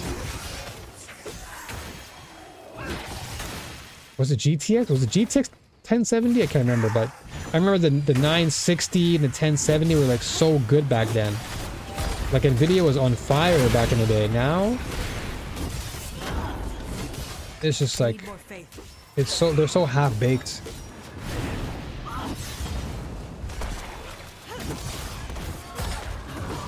Everything feels so half-baked with Nvidia now.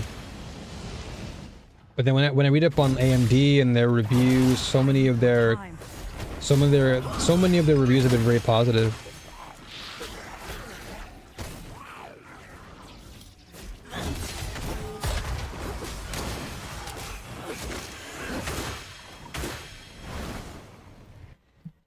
All right. Okay, let me just remove that. Now I have all my buffs and changes ready, so we're good. I'm happy. Alright, so I'm gonna finish this. I want to finish this map, and then we're gonna call it a day. And I'm gonna come back. We'll come back on season launch for D4.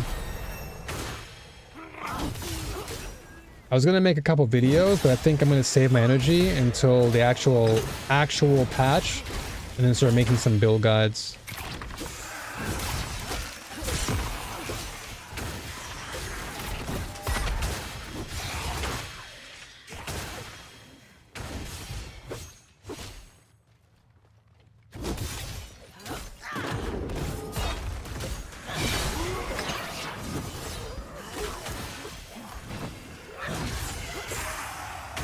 One sec. So my opinion between AMD and Nvidia, at first it was AMD catching up and the prices were fair, but now even AMD cards are getting expensive.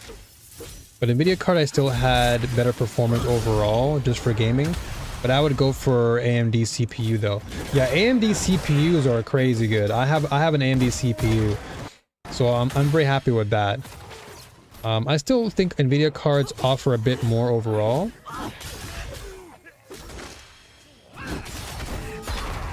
In what area do you feel like they offer the better quality for Nvidia?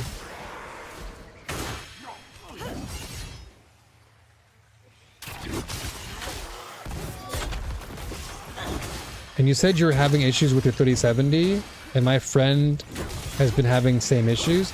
Yeah, I don't know what it is about the new drivers, but the new drivers just don't seem to work well with the older models.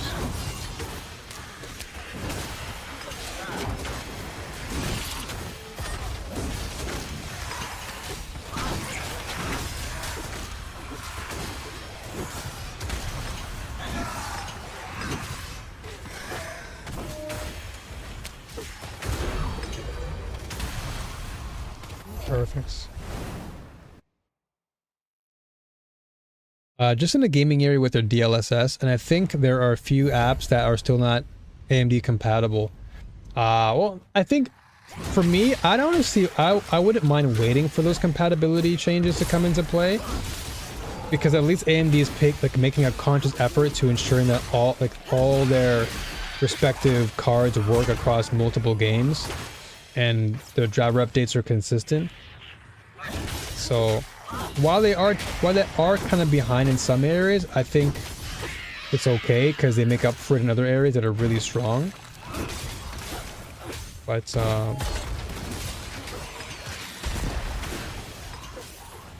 yeah, I guess you bring up good points in terms of the pricing, because now both are really increasing in their price, so it's really hard to differentiate which one is of greater value. Like before, like you said, before AMD was like the go-to, you know, if you're looking for a budget graphics card, then AMD was always the #1 go-to because it was always cheaper and you're always getting good quality. Now it's kind of like,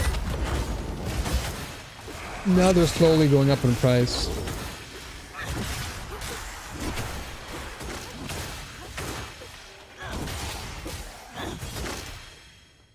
That's true. Microsoft, Nvidia needs to work on their update, because of what is going on. How every update break. Yeah, that's what I'm saying. Like every update just seems to break. And like you said, Microsoft too. So they kind of coincide, because if Microsoft updates and also Nvidia updates, it's like a double whammy. And it's really annoying. Because as someone who uses this for a career, having to constantly fix my graphics settings is really annoying. And then having it crash midway through a stream or whatever is crazy. Really frustrating. Like yesterday when I was installing the card, like it froze my PC like 3 times. It's just like, what the heck is going on? I was so tempted to go back to the old patch update, like the 541 update for Nvidia. But now we're in the 600. We're in the 600 numbers. And so far, I've only seen, again, aside from like the few crashes I mentioned, it hasn't crashed since then, but still pretty annoying.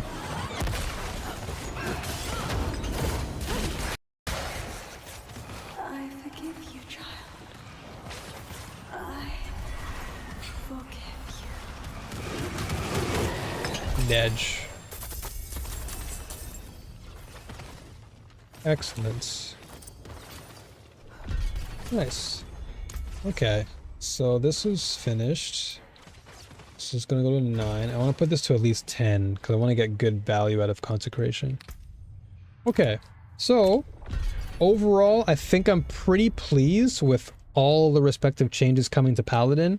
Both the builds that I was working on, the Zeal Paladin and Disciple Paladin, both are getting buffed. Well, everything's getting buffed. Every oath is getting buffs across the board. So this is going to be great for next season. I'm looking forward to playing more Juggernaut and Judicator. But for now, Disciple build's coming. Zealot build for sure I'm going to be rocking. So I'm excited for that. And then everything else is looking pretty good. I'm really, really hyped for this. I really look forward to playing Paladin next season. I have a lot of ideas already for builds. So, and then I want to try Druid a little bit. Because Druid got my attention. I never really played Druid as much, so it got my attention this season. And I want to see if I can maybe cook something up with Druid. The only reason why I was never a fan of Druid was because of the size of the character. I don't know why they made it so bulky, but I guess this is part of the aesthetic they wanted to go for. Can't blame them. Where's the music at? Oh, no wonder. Dude, they just completely just pause the game. They just pause the music. Don't ever pause the music. Don't ever, like, why does YouTube do that? Like, why does it always pause the music? Just keep playing. It's not like I'm gone.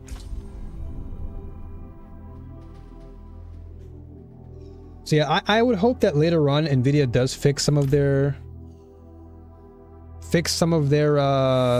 issues with regards to their cards. But yeah, I think in the near future I'm just going to be focusing on AMD. Like I want to get the full AMD package. Saving on bandwidth. Alright, done for today. I'm gonna do one last dungeon with this druid and then I'll call it. Cause it's like 5 in the morning for me right now. I probably should try and get back to resting. And then we'll be back fully ready to go on June 30th. So I'll be back again on the 30th for launch day.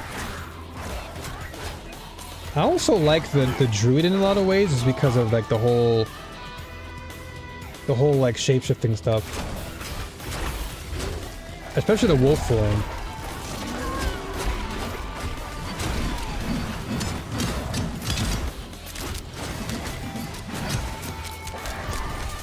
I never realized how versatile this class is too.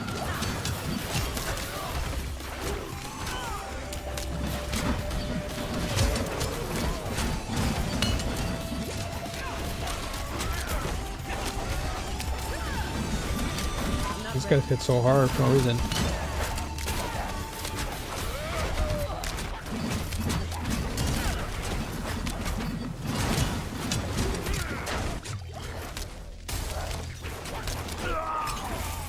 Finally. And Druid's getting some buffs too, so. But yeah, I'm like, because I think the live stream started at around 11 a.m. PDT. I don't know what that would be in East Coast again. But yeah, it was like 3 a.m. here in Japan when it started, so I was really, like I woke up at like 2 in the morning just so I wouldn't miss the stream. And so now it's almost 6 in the morning, so the sun's literally about to come out. So I'm probably gonna go back to bed after this.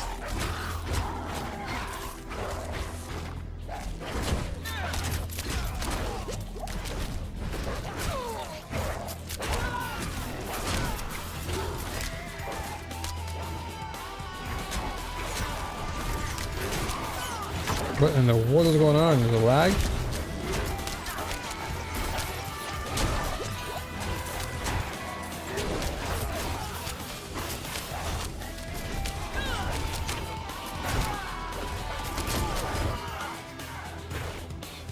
One more enemy. Nice.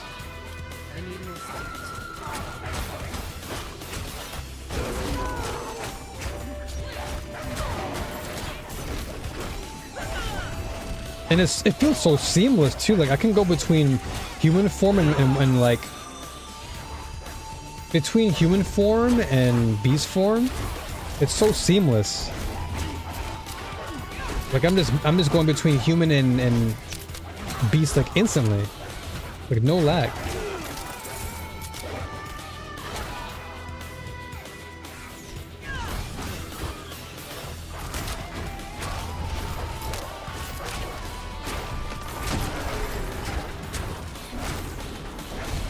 All right, I think I might be becoming a druid enjoyer.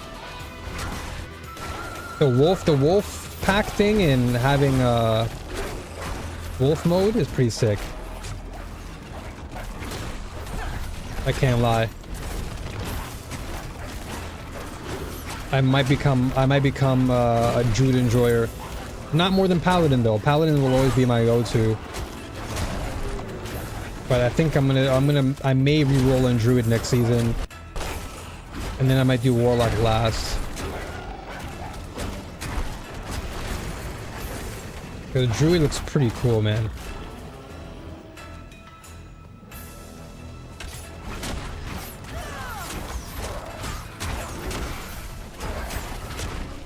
This feels so fluid to go into werewolf mode. I need more spirit.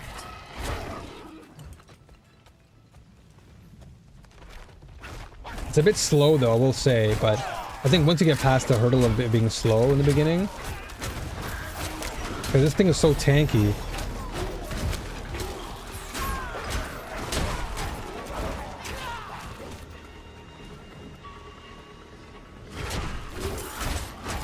It's tanky and it's swift at the same time because you have the werewolf mode.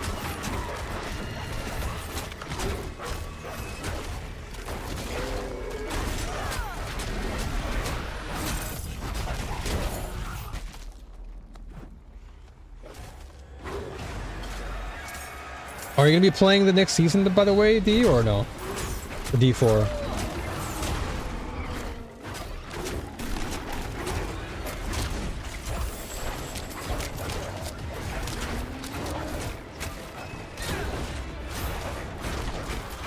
You don't have the game?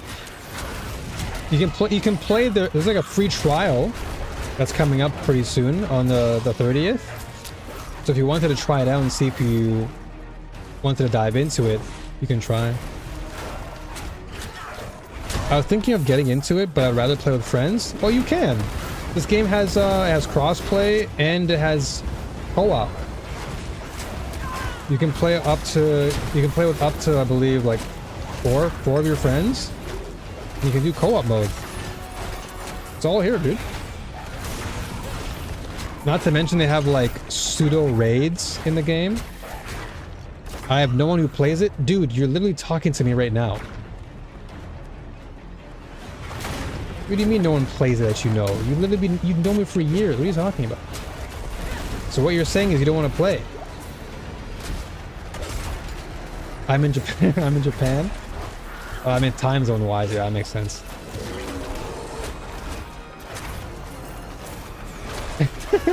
I was like, wait a minute. I'm right here, dude.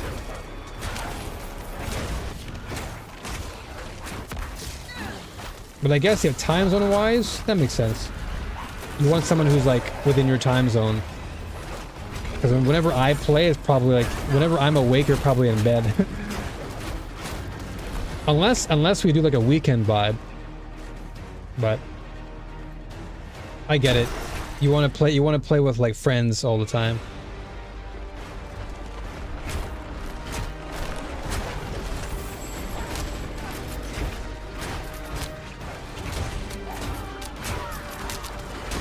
You could try. Yeah, if you get it, just let me know.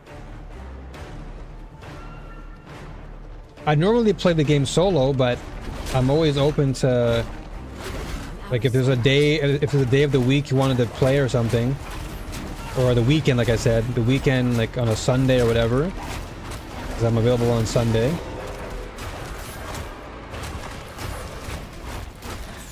Although I haven't even tried co-op in this game. I have to look into more of it. Like, I have to look into what exactly we can do. That's the one thing. Because I don't know exactly what co-op allows you to do.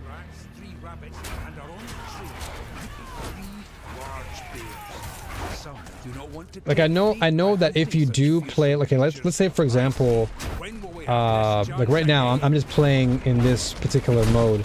There is something called world bosses, and world bosses, anyone can join you. And then Legion events, I believe people can join you as well who are within your server. So even if you don't have friends to play with per se, the world bosses allow you to play with other people.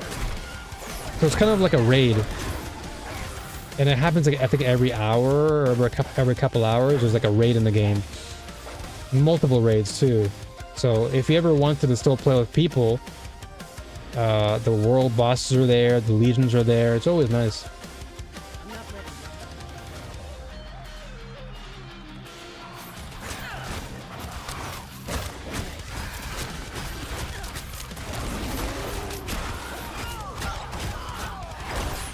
Dude, Druid is kind of cool. The first time trying Druid. I'm liking the wolf build.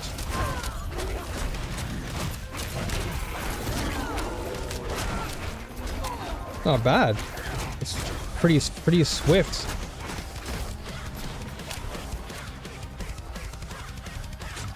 And the animation for it's not bad at all.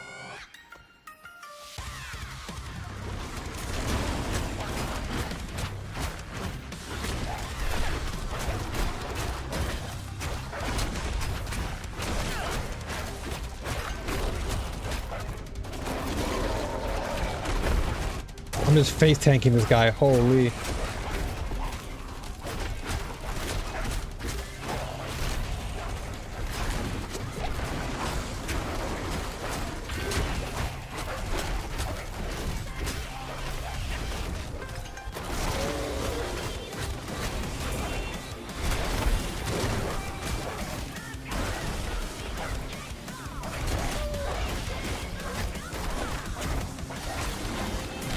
Oh, damn it.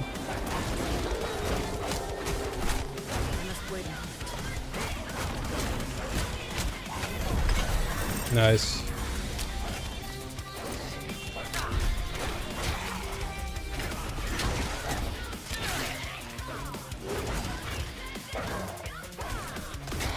We'll wait for the big sale because I think I need to buy the DLCs. There's actually a package you can buy. It's the Age of Hatred collection. The Age of Hatred collection gives you all the most recent DLCs. So you'll get Vessel of Hatred, and you'll get Lord of Hatred in the same package, and that includes everything from the Paladin class, Spiritborn class, and the more recent Warlock. So that one, I believe, if you go into Battle.net, because I'll tell you now, if you're gonna buy Diablo, you should buy it on Battle.net. Don't make the mistake I made, because on Battle.net you get all the advantages. You get to play the season. Like, for example, let's say a new season's coming out. Like, let's say season 15, right? If you buy it on Battle.net, you get a chance to play in the public beta of the new seasons.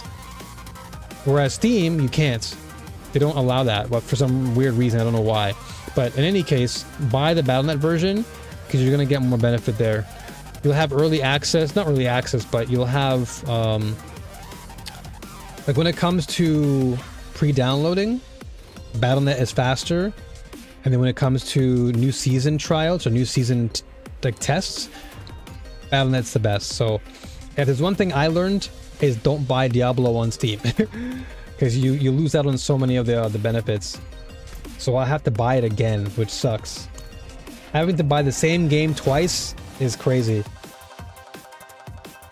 I mean, I don't have to, but like, you know, you lose out on so much value if you don't. Yeah.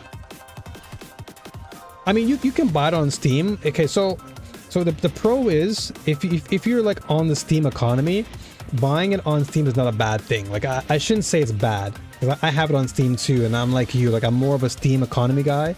Most of my games I play are on Steam. But if you wanted to play the public test realm, which is like the public beta of Diablo 4, you're only able to do that on the Battle.net account or on the Battle.net app. So if you want, so basically if you're interested in playing the public betas of new seasons early, then getting the Battle.net account or the Battle.net version is fine. But if you don't really care about the battle or the public beta testing, then it's not really that big of an issue. You can buy it on Steam and you're totally fine. Like for me, I bought it on Steam because it's like I play all my games on Steam anyway, so I figured it was just a better choice. But because I'm a full-time creator, I want to have access to the public beta so I can actually like make content around it and talk about it. So for me personally, I want to get the Battle.net version just because I want access to, so that way I can test things. But for you, in your case, you don't need to. It's not like you know, unless you're super hungry and want to try out the public beta. But otherwise, nah. Dude, look how much stuff is in the Druid tree. It's crazy how much stuff you can do in Druid. Like so many different nodes. It's actually incredible. So I'm gonna keep going with this. So Claw is fun. Fast speed, crit strike chance. Okay, that's not bad. And then Viper Strike. Ooh. Ooh, I like Lightning Claw. Claw is a storm skill. Claw deals 130 lightning damage in enemies and has a 20% chance to spawn 3 dancing bolts. That's cool. Lightning bear? Okay, so we're gonna go werewolf. Yeah, claw form. We're gonna go werewolf form. So you can choose what form you want. But I'm gonna go with this and go lightning claw. And then we're gonna go... what else did I do?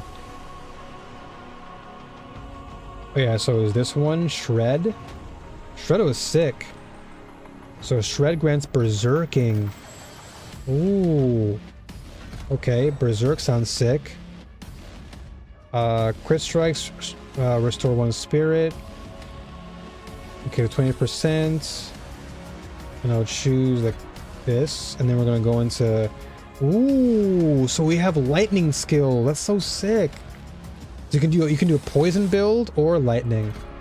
Oh, I'm going to go full lightning then. Lightning wolf? That sounds nasty. And then this one we haven't done yet. Wind spear.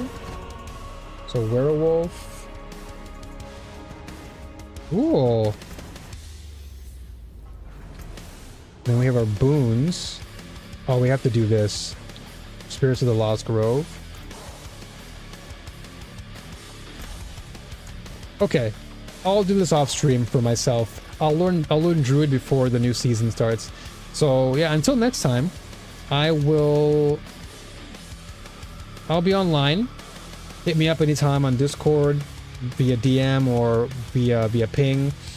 And yeah, look forward to some more content very soon for D4. A lot more stuff is down the pipeline for me.